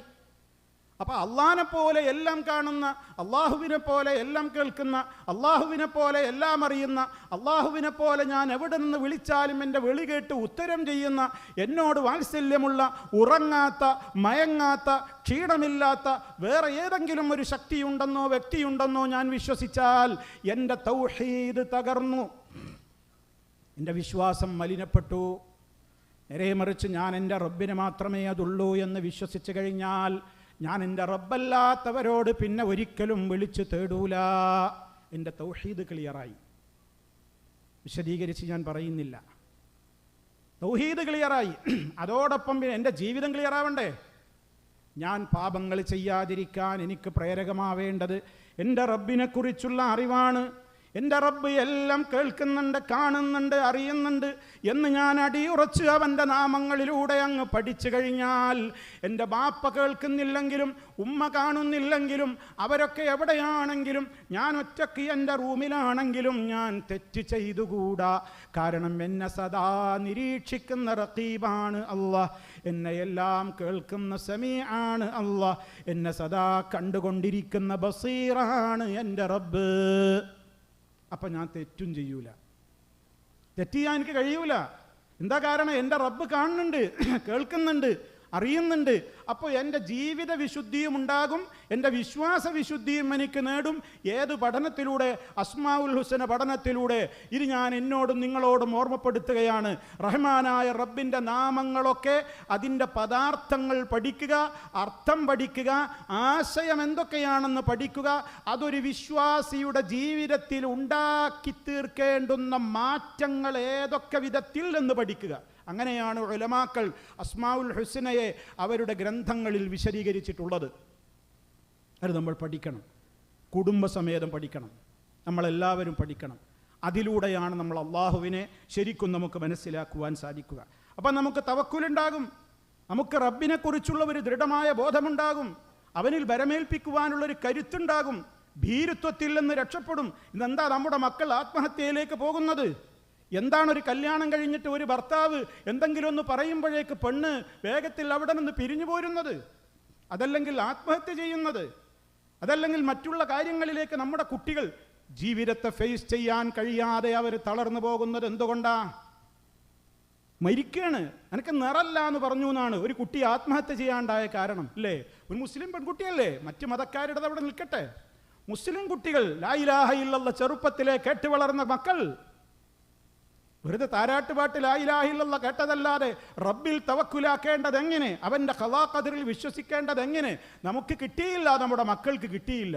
നിനക്ക് നിറല്ല, നിനക്ക് ഇംഗ്ലീഷ് അറിയില്ല എന്ന് ഒരു ഭർത്താവും ഭർത്താവിൻ്റെ കുടുംബങ്ങളും പറഞ്ഞതോടുകൂടി പെൺകുട്ടി ആത്മഹത്യ ചെയ്തു. സുബ്ഹാനല്ലാഹ്. എവിടേക്കാണ് നമ്മുടെ മക്കൾ പോകുന്നത്? എവിടേക്കാണ് നമ്മുടെ മക്കൾ പോകുന്നത്? ആത്മഹത്യ ചെയ്യുകയാണ്. നിരന്തരം ആത്മഹത്യാ വാർത്തകൾ കേട്ട് നമ്മുടെ മനസ്സുകൾ പോലും മരവിച്ചുപോയി. തവക്കുലില്ല. റബ്ബിനെക്കുറിച്ചുള്ള ഈമാനിനെക്കുറിച്ച് പഠിക്കാൻ അവർക്ക് റബ്ബിനെക്കുറിച്ച് അറിഞ്ഞിട്ടില്ല, അവർ കേട്ടിട്ട് പോലുമില്ല. കാരണം എന്താ? മദ്രസ പഠനമില്ല. മദ്രസ പഠനം പണ്ടൊക്കെയുള്ള അത്ര പോലും ഇന്നില്ല. നമ്മളുടെയൊക്കെ ചെറുപ്പത്തിൽ, എൻ്റെയൊക്കെ പ്രായക്കാർ, നിങ്ങളുടെയൊക്കെ കുഞ്ഞുനാൾ ഓർത്തു നോക്ക്. നമ്മളൊക്കെ കൃത്യമായി ഒരു നേരം മദ്രസയിൽ എല്ലാ സമയത്തും പോയി. ഇന്നത് ചുരുങ്ങി ആഴ്ചയിൽ 1-2 ദിവസമായി. അത് തന്നെ എത്ര കുട്ടികളാണ് പോകുന്നത്? ഉമ്മാരോട് മക്കൾ ഒരുപാട് 100 കാരണങ്ങൾ പറയും. എനിക്ക് പഠിക്കാനുണ്ട്, അവിടെ ട്യൂഷന് പോകണം, അവിടെ ഓവർ ടൈം ഉണ്ട്, അവിടെ ഇതുണ്ട്. മദ്രസ ഒഴിവാക്കും. സ്കൂളിൽ പരീക്ഷ ഏതാ കട്ട് ചെയ്യുക? മദ്രസ കട്ട് ചെയ്യും. ഒരു ടൂറിന് പോകണം, കല്യാണത്തിന് പോകണം, സ്റ്റഡി ടൂറുണ്ട്, പാർക്കിൽ പോകണം, കുടുംബത്തെ സന്ദർശിക്കാൻ പോകണം. ഏതാ ഒഴിവാക്കാൻ നല്ലത്? മദ്രസ ഒഴിവാക്കുക. അങ്ങനെ മദ്രസ പഠിക്കണില്ല. മദ്രസ പഠനത്തിൽ നിന്ന് നമ്മൾ പിറകോട്ട് പോവുകയാണ്. ചെറുപ്പം തൊട്ട് നമ്മുടെ കുട്ടികൾ അള്ളാഹനെ അറിയണ്ടേ, റസൂലുള്ളാഹിനെ അറിയണ്ടേ, സല്ലല്ലാഹു അലൈഹി വസല്ലം, സഹാബത്തിനെ അറിയണ്ടേ? നമുക്കതിനെന്ത് മാർഗങ്ങളാ ഉള്ളത്? ഇതൊക്കെ അല്ലാതെ. അതുകൊണ്ട് തന്നെ മദ്രസാ വിദ്യാഭ്യാസത്തോട് പുറംതിരിഞ്ഞു നിൽക്കുന്ന വല്ലവരും എൻ്റെ ശബ്ദം കേൾക്കുന്ന ശ്രോതാക്കളിലുണ്ടെങ്കിൽ നമ്മുടെ മക്കൾക്ക് അത് നൽകിയേ പറ്റൂ. ചെറുപ്പത്തിൽ കിട്ടേണ്ടത് ചെറുപ്പത്തിൽ കൊടുത്തേ പറ്റൂ. മദ്രസയിൽ കൂട്ടമായി പറഞ്ഞേക്കാൻ സംവിധാനങ്ങളില്ലേ? സ്വകാര്യമായി ഒരു അധ്യാപകനെ വെച്ചുകൊണ്ട് പഠിപ്പിച്ചുകൊണ്ടെങ്കിലും ചെറുപ്പം നാളിൽ തന്നെ നമ്മുടെ മക്കൾക്ക് കിട്ടേണ്ടത് കിട്ടണം. കിട്ടാതെ അവർ ടീനേജുകാരായാൽ ഒരു 13 to 19 പ്രായത്തിലെത്തുമ്പോൾ അവർ സെക്കൻഡറി തലം ക്ലാസ്സുകളിലേക്ക്, കോളേജുകളിലേക്കും സ്കൂളുകളിലേക്കുമൊക്കെ എത്തിപ്പെടുന്ന കാലമാണ്. അവിടെ അവരെ കാത്തിരിക്കുന്നത് അധാർമികതയുടെ ചെളിക്കുണ്ടുമായിട്ടാണ്. അതിലേക്കാണ് അവർ പോയി വീഴുന്നത്. കുറച്ചെങ്കിലും ഒന്ന് തടയിടുന്ന വിധത്തിൽ ചെറുപ്പത്തിലേ കിട്ടിയ ഒരു ഈമാനികമായ നനവും കുളിരും അവിടെ ഇല്ലെങ്കിൽ നമ്മുടെ മക്കൾ പെട്ടെന്ന് അതപ്പതിച്ചു പോകും. ഏതൊരു കോളേജിൻ്റെയും സ്കൂളിൻ്റെയും കവാടത്തിൻ്റെയും പരിസരത്തിൻ്റെയും അരികിലൂടെയാണ് രക്ഷിതാക്കളെ ഇന്ന് നമുക്ക് തല ഉയർത്തിപ്പോകാനാകുന്നത്? പോകാൻ കഴിയണില്ല. കെട്ടിപ്പിടിച്ച് ഉമ്മ വെക്കുന്നു, പരസ്യമായി കൈകോർത്ത് നടക്കുന്നു, മടിയിലിരുത്തുന്നു, ബസ്സുകളിൽ അവർ ചെയ്യുന്ന പേക്കൂത്തുകൾ കണ്ട് തല താഴ്ത്തേണ്ടി വരുന്നു. സ്റ്റഡി ടൂറുകൾ എന്ന് പറയുന്ന ബസ്സുകളിലേക്ക് നോക്കൂ നിങ്ങൾ. അവിടെ DJ പാർട്ടികളുടെയും വലിയ പിച്ചിലുള്ള പാട്ടും അതുപോലെയുള്ള കാതടപ്പൻ ശബ്ദങ്ങൾക്കും നടുവിൽ അവർ ആടുകയാണ്, അവർ പാടുകയാണ്. അധ്യാപകർക്ക് പോലും ഇന്ന് മക്കളെ നിയന്ത്രിക്കാനാവില്ല. മാഷേ, നിങ്ങൾക്ക് സർക്കാർ ശമ്പളം തരുന്നത് ഞങ്ങൾ ഇത് നടത്തുന്നുണ്ടോ നോക്കാനല്ല, നിങ്ങൾ സമയമാകുമ്പോൾ ക്ലാസ്സിൽ വന്ന് പഠിപ്പിച്ചാൽ മതി. സദാചാര പോലീസ് ചമയേണ്ട, കേസ് കൊടുക്കും, നിങ്ങൾ ഉള്ളിലാകും. മാഷോട് കുട്ടികൾ പറയണതാ. ഒരു രക്ഷിതാവ് ഒരു കുട്ടി പറഞ്ഞില്ലേ, ഇപ്പോൾ ഒരു സ്കൂൾ ഹെഡ് മാഷോട് പറഞ്ഞില്ലേ, പുറത്താണ്ട് എത്തിയാലും മാഷ നിങ്ങളെ തീർത്ത് കളയും, നിങ്ങൾക്ക് ഇന്ന അറിയില്ല. ഇത് നമ്മൾ കേരളം കണ്ടില്ലേ? മാഷോടാ പറയണത്, ഗുരുവര്യനോടാ പറയണത്. ഏത് ഭാഷ പഠിപ്പിക്കുന്ന ആളാവട്ടെ, ഗുരുനാഥനല്ലേ. എന്താ പറഞ്ഞത്? ഫോൺ വാങ്ങി വെച്ചതിന് പറഞ്ഞതെന്താ? പുറത്ത് കിട്ടിയാ തീർത്ത് കളയും, നിങ്ങൾക്ക് എൻ്റെ സ്വഭാവം അറിയില്ല. ഇതൊക്കെ കേട്ടുകേൾവിയുണ്ടോ സഹോദര? എന്താ ഇതിൻ്റെയൊക്കെ അർത്ഥം? ആരെയാ പേടിക്കേണ്ടത്? ആരാണ് പേടിപ്പിക്കേണ്ടത്? അവിടെയാണ് നമ്മുടെ ഈ വിശ്വാസത്തിൻ്റെ പ്രസക്തി വരുന്നത്. റബ്ബിനെ കുറിച്ചുള്ള ദൃഢമായ വിശ്വാസം സ്വന്തം മനസ്സിൽ വന്നാലല്ലാതെ ഒരാൾക്കും ഒരാളെയും കൺട്രോൾ ചെയ്യാൻ സാധ്യമാകാത്ത ഒരു യുഗത്തിലും ഒരു കാലഘട്ടത്തിലുമാണ് നമ്മൾ ജീവിക്കുന്നത്. മോനെ, ആര് കാണുന്നില്ലെങ്കിലും മായകൂനു മിൻ നജ്വാ സലാസത്തിൻ ഇല്ലാ ഹുവ റാബിഉഹും വലാ ഖംസത്തിൻ ഇല്ലാ ഹുവ സാദിസുഹും വലാ അദ്നാ മിൻ ദാലിക വലാ അക്സറ ഇല്ലാ ഹുവ മഅഹും. അത് നമ്മുടെ മക്കൾക്ക് കിട്ടണം, എനിക്ക് കിട്ടണം, നിങ്ങൾക്ക് കിട്ടണം, നമ്മുടെ കുടുംബത്തിലെ ഓരോ മെമ്പർക്കും കിട്ടണം. നിങ്ങൾ 3 ആളാണോ? 4-മനായി അള്ളണ്ട്. നിങ്ങൾ 5 ആളാണോ? 6-മനായി അള്ളണ്ട്. നിങ്ങൾ 1 ആളാണോ? 2-മനായിട്ട് അള്ളണ്ട്. നിങ്ങൾ എത്ര ആളായാലും അള്ളുണ്ട് കേട്ടോ, അള്ള കാണുന്നുണ്ട് കേട്ടോ, അള്ള കേൾക്കും കേട്ടോ. ആ ഒരു ബോധം സ്വന്തം മനസ്സിൽ എത്രത്തോളം വരുത്താൻ സാധിക്കുന്നോ അത്രയും രക്ഷപ്പെടും. അതല്ലാതെ എത്രയാണ് നമ്മുടെ മക്കളുടെ പിന്നാലെ, ഭാര്യയുടെ പിന്നാലെ, ഭർത്താവിൻ്റെ പിന്നാലെയൊക്കെ മക്കൾക്കോ ഭാര്യക്കോ ഭർത്താവിനോ ഒക്കെ അങ്ങനെ നടക്കാൻ പറ്റുമോ? ഇയാൾ എന്താ ചെയ്യുന്നത്, ഇയാൾ എന്തൊക്കെ കാണുന്നത്, ഇയാൾ ആരോടൊക്കെ ചാറ്റ് ചെയ്യുന്നത്, ഇയാൾ ആരോടൊക്കെ സംസാരിക്കുന്നത്, ഇയാൾ ആരുമായൊക്കെ കോൾ ചെയ്യുന്നത്, ആർക്കാണ് നിയന്ത്രിക്കാൻ കഴിയുക? അവിടെയാണ് ഈമാനിക നിയന്ത്രണം സ്വയം ഓരോരുത്തരിലും ഉണ്ടാകാൻ. ഓരോരുത്തരും അല്ലാഹുവിനെ ഭയപ്പെടുക. അതല്ലാതെ യാതൊരു മാർഗവും കേട്ടോ. ഒരു മാർഗം ഉണ്ടെന്ന് ആരും സ്വപ്നം കാണണ്ട. ഇതേ വഴിയുള്ളൂ, ഇതേ മാത്രമേ വഴിയുള്ളൂ. ഇത്തഖില്ലാഹ ഹൈസുമാ കുന്ത, നീ എവിടെയാണെങ്കിലും നീ അല്ലാഹുവിനെ സൂക്ഷിച്ചോ, എവിടെയാണെങ്കിലും. വഹുവ മഅക്കും ഐനമാ കുന്തും, നിങ്ങൾ എവിടെയാണെങ്കിലും അവൻ സദാ നിങ്ങളുടെ കൂടെയാണ്. നിങ്ങളെ കാണുകയാണ്, കേൾക്കുകയാണ്, അറിയുകയാണ്, നിരീക്ഷിക്കുകയാണ്. ഇത് നമ്മൾ ഓരോരുത്തരും ഈ വിശ്വാസം ആർജിച്ചെടുക്കാൻ അള്ളാനെ ശരിക്ക് പഠിക്കലല്ലാത്ത മറ്റു യാതൊരു മാർഗവും നമ്മുടെ മുമ്പിലില്ല. ഇത് നമ്മൾ മനസ്സിലാക്കണം. നമ്മുടെ സമ്മേളനത്തിൻ്റെ ഏറ്റവും വലിയ നമ്മൾ നെഞ്ചേറ്റേണ്ട ഒരു കാര്യം അത് തന്നെയാണ്. നമ്മൾ ശരിയാവാൻ ഇതല്ലാതെ മാർഗമില്ല. ഒരു പോലീസും ഒരു പട്ടാളവും ഒരു അധികാരവും ആരും ഉണ്ടായിട്ട് കാര്യമില്ല. നമുക്ക് നന്നാവാൻ ഇത് മാത്രമേ മാർഗമുള്ളൂ. അതുകൊണ്ട് സഹോദരങ്ങളെ, ആ ഒരു മാർഗത്തിൽ നമ്മൾ ഏറ്റവും കൂടുതൽ മുന്നോട്ട് പോകലാണ് ഏറെ പ്രധാനപ്പെട്ട കാര്യം. ഭൗതിക ലോകത്ത് നമ്മൾ നമ്മുടെ മക്കളെ ഏതും പഠിപ്പിച്ചോളൂ, പ്രശ്നമൊന്നുമില്ല. പക്ഷെ അവർ അള്ളാഹനെ മറക്കരുത്. ഭൗതിക ലോകത്തുള്ള ഏത് കാര്യം പഠിച്ചാലും അതുകൊണ്ടുള്ള ഉപയോഗം മരണം വരെയാണ്, മാക്സിമം കിട്ടിയെങ്കിൽ. അതന്നെ എത്രയോ കൊല്ലം പഠിച്ച് ചെലവഴിച്ച വലിയ വലിയ പ്രൊഫഷണൽ സ്റ്റുഡൻസൊക്കെ വെറുതെ അങ്ങനെ നടക്കുകയാണ്, ഒരു ജോലിയും കിട്ടാനില്ല. അള്ളാഹുവിൻ്റെ ദീനിനെ കുറിച്ചുള്ള പഠനമോ, മരണം മുതൽക്ക് അതിൻ്റെ ഉപകാരം ജീവിതകാലത്ത് മുഴുവനും ഉപകാരമുണ്ട്. മരിക്കുന്ന നേരത്ത്, ഖബറിൽ, പരലോകത്ത് ഒക്കെ ഇതേ ഉണ്ടാവുള്ളൂ. അപ്പം ഏതിനാ പ്രാധാന്യം? ഏതാണ് വേണ്ടത്? അത് തീരുമാനിക്കണം രക്ഷിതാക്കൾ. നമ്മുടെ മക്കൾ എത്ര പേര് നമ്മുടെ കൂടെയുണ്ട്? നമ്മൾ പറയുന്ന ആദർശം അവർക്ക് എത്ര പേർക്കറിയാം?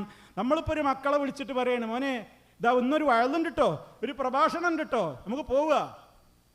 അപ്പം ചില മക്കൾ പറയണേ, അത് ഉപ്പാക്കും മാക്കുള്ളതല്ലേ, നിങ്ങൾ പോയിക്കോളി.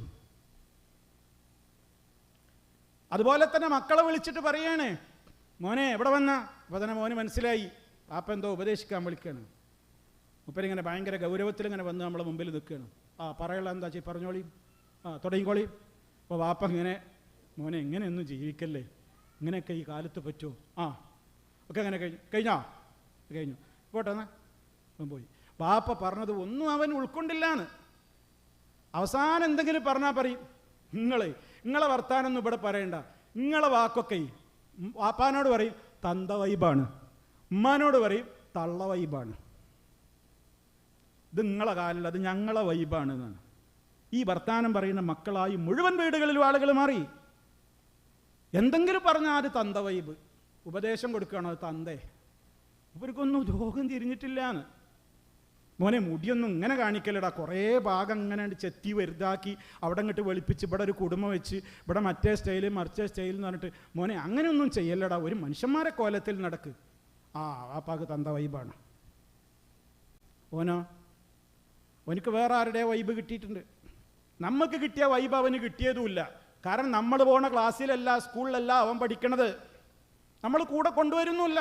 ക്ലാസ്സിന് നമ്മൾ പോന്നു, അവന് നാളെ ക്ലാസ്സില്ലമ്മ, സ്പെഷ്യൽ ക്ലാസ് ഇല്ലേ, ട്യൂഷൻ ഇല്ലേ, എത്രമാത്രം പ്രൊജക്റ്റ് ചെയ്യാണ്ട്, എന്തുമാത്രം സ്പെഷ്യൽ ക്ലാസ് ഉണ്ട്. എന്നാൽ വാപ്പൻ്റെ ഒട്ടി പോരണ്ട, ഉമ്മൻ്റെ ഒട്ടി അവിടെ ഇരുന്നോ. അവനവിടെ വീട്ടിലിരുത്തി ഉമ്മ ദർസും സൂറത്തുൽ ബഖറയും സൂറത്തുൻ നൂറും ഒക്കെ പഠിക്കുന്നുണ്ട്, മക്കളോ പഠിക്കണില്ല. എന്നിട്ട് ഡ്രസ്സൊന്ന് ചേഞ്ച് ചെയ്യും മോളെ എന്ന് പറഞ്ഞാൽ തള്ള വൈബ് തുടങ്ങി. നിങ്ങൾ ആ പണ്ടത്തെ സലഫി മഫ്തിയും ആ വലിയ മോഹം നിക്കാബും എന്നെ കിട്ടൂല, അതൊക്കെ പഴഞ്ചനാ, നിങ്ങളെ വിട്ട് നടന്നാൽ മതി. ഇന്നത്തെ കാലത്ത് ഇപ്പോൾ എന്താപ്പോൾ എങ്ങനെ നടന്നാലും എന്താപ്പോൾ, നിങ്ങളൊക്കെ ഏത് യുഗത്തിൽ ജീവിക്കേണ്ടവരാ? മക്കൾ വാപ്പാരോടും ഉമ്മാരോടും പറയുകയാണ്. എവിടെയാ പ്രശ്നം? റഹ്മാനായ റബ്ബിനെ കുറിച്ച് മനസ്സിലാക്കിയില്ല. ആ പരിഹാരം കാണലല്ലാതെ നിവൃത്തിയില്ല രക്ഷിതാക്കളെ. റഹ്മാനായ റബ്ബിനെ അനുസരിക്കണമെന്ന ബോധം വേണം. അവനാണ് കൽപ്പിക്കുന്നവൻ, നമ്മൾ അനുസരിക്കേണ്ടവരാണെന്ന് നമ്മൾ അല്ലാഹുവിനെ കുറിച്ചറിയണം. ലഖദ് കാന ലക്കും ഫീ റസൂലില്ലാഹി ഉസ്വത്തുൻ ഹസന ലിമൻ കാന യർജുല്ലാഹ് വൽ യൗമൽ ആഖിർ വദക്കറല്ലാഹ കസീറാ. അല്ലാഹുവിനെ ഓർക്കുന്നവരാണോ, പരലോകം മനസ്സിലുള്ളവരാണോ, ഓർക്കേണ്ടിടത്തെല്ലാം റബ്ബിനെ ഓർക്കുന്ന മനസ്ഥിതിയുള്ളവരാണോ, അവരോടാ പറയുന്നത് നിങ്ങൾക്ക് അള്ളാഹുവിൻ്റെ റസൂലിലാണ് റോൾ മോഡൽ. ഏറ്റവും ഉത്തമമായ മാതൃക അള്ളാഹുവിൻ്റെ റസൂലാണ്. അവിടേക്ക് എത്തണം സുഹൃത്തുക്കളെ. അതിനാവശ്യമായ എന്ത് മാർഗങ്ങൾ ഇന്നു മുതൽ ചെയ്യാൻ പറ്റുമോ അതെല്ലാവരും ചെയ്യണം. അതാണ് ഏറ്റവും പ്രാധാന്യപൂർവ്വം എനിക്ക് പറയാനുള്ള ഒന്നാമത്തെ കാര്യം. ഇനി സഹോദരങ്ങളെ, നമ്മുടെ ജീവിതത്തിൽ നമ്മൾ ദിക്റുകൾ പതിവാക്കണം. രണ്ടാമത്തെ കാര്യം ഞാൻ പറയും, അസ്മാഉൽ ഹുസ്ന പോലെ ദിക്റുകൾ പതിവാക്കണം. കുടുംബസമേതം എല്ലാവരും അത് ചൊല്ലിന്ന് ഉറപ്പുവരുത്തണം. രാവിലെ എഴുന്നേൽക്കുമ്പോൾ തന്നെ ദിക്റാണ്, ഞാൻ വിശദീകരിക്കുന്നില്ല. ഉറങ്ങുന്നത് വരെ ദിക്റുകളുണ്ട്, ദുആകളുണ്ട്. ആ ദിക്റുകളും ദുആകളുമൊക്കെ പറയാൻ പഠിക്കണം, തെറ്റുകൂടാതെ. കാരണം അറബി ഭാഷയുടെ പ്രത്യേകത, അക്ഷരമൊന്ന് പിഴച്ചാൽ ആശയം തന്നെ തകരും. അതുകൊണ്ട് അക്ഷരത്തെറ്റില്ലാതെ അത് മനപ്പാടാക്കണം. എന്നിട്ടതിൻ്റെ അർത്ഥം പഠിക്കണം, ആശയം പഠിക്കണം. അങ്ങനെ സയ്യിദുൽ ഇസ്തിഗ്ഫാർ പകലിലും രാത്രിയിലും ഒരിക്കലെങ്കിലും ചൊല്ലണം. അല്ലാഹുമ്മ അൻത റബ്ബി ലാ ഇലാഹ ഇല്ലാ അൻത ഖലഖ്തനീ വഅന അബ്ദുക വഅന അലാ അഹ്ദിക വവഅദിക മസ്തതഅതു. അങ്ങനെ തുടങ്ങുന്ന പ്രാർത്ഥന നമ്മുടെ തൗഹീദ് ഉറക്കും, ഈമാൻ ഉറക്കും. അവിടെ നമ്മുടെ വിശ്വാസം പതറൂല, ശിർക്കിലേക്ക് പിന്നെ നമ്മൾ പോകൂല. അത് അർത്ഥമറിഞ്ഞു ചൊല്ലിയാൽ റബ്ബിനെ കുറിച്ചുള്ള പേടി നമ്മുടെ മനസ്സിൽ സദാ ഉണ്ടാകും. എന്താ നമ്മൾ അള്ളാഹിനോട് പറയുന്നത്? അള്ളാഹുവേ, നീ എൻ്റെ യജമാനനാണ്, ഞാൻ നിൻ്റെ വിനീതനായ ദാസനാണ്, ഞാൻ നിന്നെ പേടിച്ചു ജീവിച്ചോളാമെന്ന് കരാറെടുത്തവനാണ്. ആ കരാറ് ഞാൻ എൻ്റെ കഴിവിൻ്റെ പരമാവധി പാലിച്ച് ജീവിച്ചോളാം അള്ളാഹുവേ. ഇനി എൻ്റെ പോരായ്മകളൊക്കെ ഞാൻ നിൻ്റെ മുമ്പിൽ സമ്മതിക്കുന്നുണ്ട്, പൊറുത്തു തരണേ. കാരണം പൊറുത്തു തരാൻ കഴിവുള്ള ഗാഫിറായിക്കൊണ്ട് നീയല്ലാതെ മറ്റാരുമില്ല. സയ്യിദുൽ ഇസ്തിഗ്ഫാറിൻ്റെ ആശയം ഞാൻ ചുരുക്കി പറഞ്ഞത്.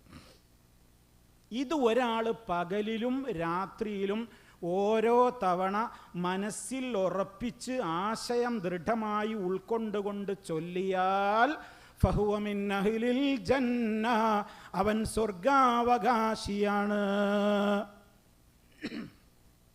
അല്ലാഹുമ്മ ജഅൽനാ മിൻഹും, അല്ലാഹുവേ നീ ഞങ്ങളെ സ്വർഗാവകാശികളിൽ ഉൾപ്പെടുത്തണേ. ആ ദുആയുടെ കടുപ്പം നിങ്ങൾ മനസ്സിലാക്കണം, അതിൻ്റെ മഹത്വം. നാളെ മുതൽ രാത്രിയും പകലും ഓരോ തവണയെങ്കിലും ചൊല്ലാത്ത ഒരാളും ഈ ശബ്ദം കേൾക്കുന്ന ആളുകളിൽ ഉണ്ടാവരുത്. നിങ്ങൾ പഠിക്കണം, നിങ്ങളുടെ മക്കളെ പഠിപ്പിക്കണം, ഭാര്യയെ പഠിപ്പിക്കണം, ഭർത്താവിനെ പഠിപ്പിക്കണം, അത് ചൊല്ലിന്ന് ഉറപ്പ് വരുത്തണം.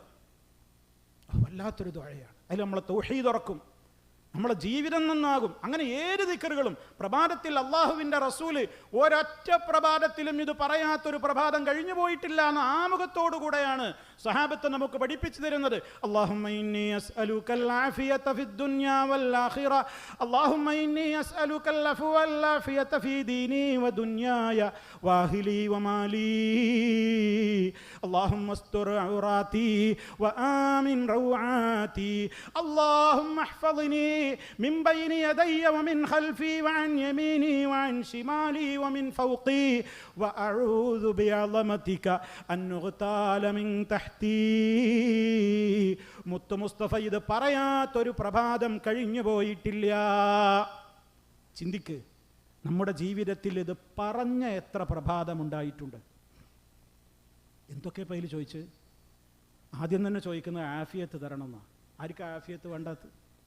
എന്തൊക്കെ പേടിച്ചിട്ടാണ് നമ്മൾ നടക്കുന്നത്. ഒരു ബ്ലഡ് ടെസ്റ്റ് ചെയ്ത് കഴിഞ്ഞാൽ മതി. നല്ല ജിം ബോഡിയുള്ളവനാണെങ്കിലും ഒന്ന് ബ്ലഡ് ടെസ്റ്റ് ചെയ്യാൻ കൊടുത്ത് റിസൾട്ട് വരുവോളം നെഞ്ചു പടക്കും. കാരണം നല്ല നല്ല ചെറുപ്പക്കാരെ പെട്ടെന്ന് കുഴഞ്ഞു വീണ് മരിക്കണ്. ആഫിയത്ത് ഒരു വലിയ പ്രധാനമാണ്. ഈമാൻ കഴിഞ്ഞാൽ ഏറ്റവും കിട്ടേണ്ട സംഗതി ആഫിയത്താണെന്ന് മുഹമ്മദ് മുസ്തഫ സല്ലല്ലാഹു അലൈഹി വസല്ലം. അത് കിട്ടാൻ വേണ്ടിയുള്ള തേട്ടാണ്. പിന്നെ റബ്ബേ പാപിയാണ്, അഫ്വ് തരണം, വിട്ടുവീഴ്ച തരണം, ആഫിയത്ത് തരണം, ദുന്യാവിൽ തരണം, ആഖിറത്തിൽ തരണം. ഒരുപാട് പോരായ്മയുള്ള മനുഷ്യനാണല്ല, മൂടി വെക്കണം.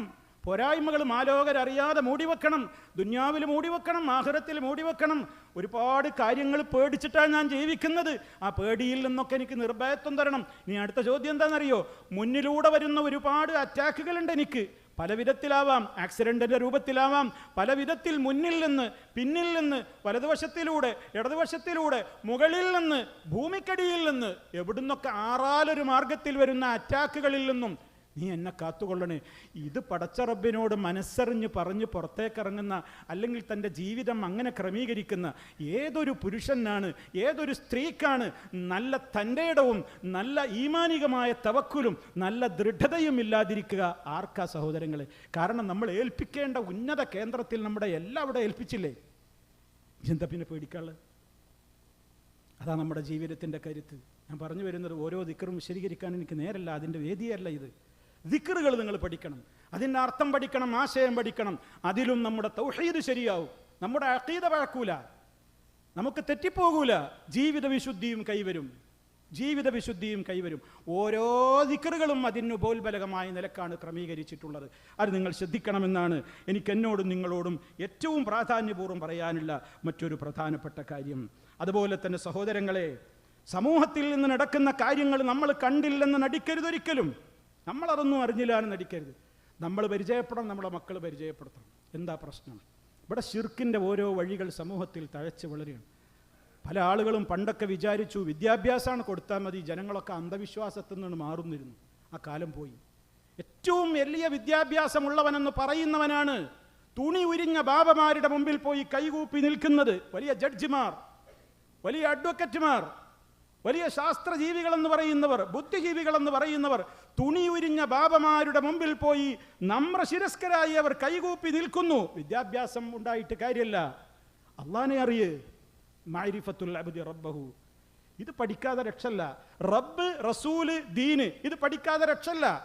ഈ സെക്കൻഡിൽ ഈ പറയുന്ന ഞാനോ നിങ്ങളോ മരിച്ചു കഴിഞ്ഞാൽ നമ്മുടെ ബന്ധപ്പെട്ട ആളുകൾ നമ്മളെ ഉടനെ കുളിപ്പിച്ച് വൃത്തിയാക്കി കഫൻ ചെയ്ത് ഖബറിൽ കൊണ്ടുപോയി വെച്ചാൽ അവർ പിരിഞ്ഞു പോരുന്ന ഏതാനും മണിക്കൂറുകൾ, മിനിറ്റുകൾക്കുള്ളിൽ അവിടെ വരും പരീക്ഷ നടത്തുവാൻ ചില ഉദ്യോഗസ്ഥന്മാർ, മുൻകർ നക്കീർ. ആ രണ്ട് മലക്കുകൾ വന്നിട്ട് ആദ്യം ചോദിക്കുന്ന ചോദ്യം, മൻ റബ്ബുക്ക്? എൻ്റെ റബ്ബാരോ? ഏതായിരുന്നു എൻ്റെ ദീന്? റസൂലുള്ളാഹിനെ കുറിച്ച് നിനക്ക് എന്തറിയാം? മുഹമ്മദുൻ, അള്ളാഹിൻ്റെ റസൂലിനെ കുറിച്ച് നിനക്ക് എന്തറിയാം? ഈ മൂന്ന് ചോദ്യങ്ങളാണ് ഞാനോ നിങ്ങളോ ആണോ പെണ്ണോ ആരാവട്ടെ ഇന്നാണ് മരിച്ചു കഴിഞ്ഞാൽ ഖബറിൽ എത്തിക്കഴിഞ്ഞാൽ വരുന്ന ആദ്യത്തെ മൂന്ന് ക്വസ്റ്റ്യൻ. ചിന്തിക്ക്, ഈ ഫാമിലി കോൺഫറൻസിൽ ഇരിക്കുന്ന ഞാനും നിങ്ങളും ചിന്തിക്ക്, റബ്ബേ ഇന്ന് ഞാൻ മരിച്ചാൽ എന്നെ ഖബറിൽ കൊണ്ടുപോയി വെച്ചാൽ മലായിക്കത്തുകൾ വന്ന് ഈ മൂന്ന് ചോദ്യം ചോദിക്കുമ്പോൾ എനിക്ക് ഉത്തരം പറയാൻ കഴിയോ? എന്താ അതിൻ്റെ നിലവാരം? അവിടെ മൂക്കിനായ മനുഷ്യന്, മുഅ്മിനായ മനുഷ്യനെ മറുപടി പറയാനാകൂ എന്ന് മുഹമ്മദ് മുസ്തഫ സല്ലല്ലാഹു അലൈഹി വസല്ലം. അമ്മൽ മുനാഫിഖു, ഞാൻ നേരത്തെ പറഞ്ഞ അവിൽ മുർതാബ്, മുനാഫിഖോ സംശയാലുവായിട്ട് ഇങ്ങനെ ആടിക്കളിച്ച് ജീവിച്ചവനോ ഒക്കെ ഉത്തരം പറയാൻ കഴിയൂല.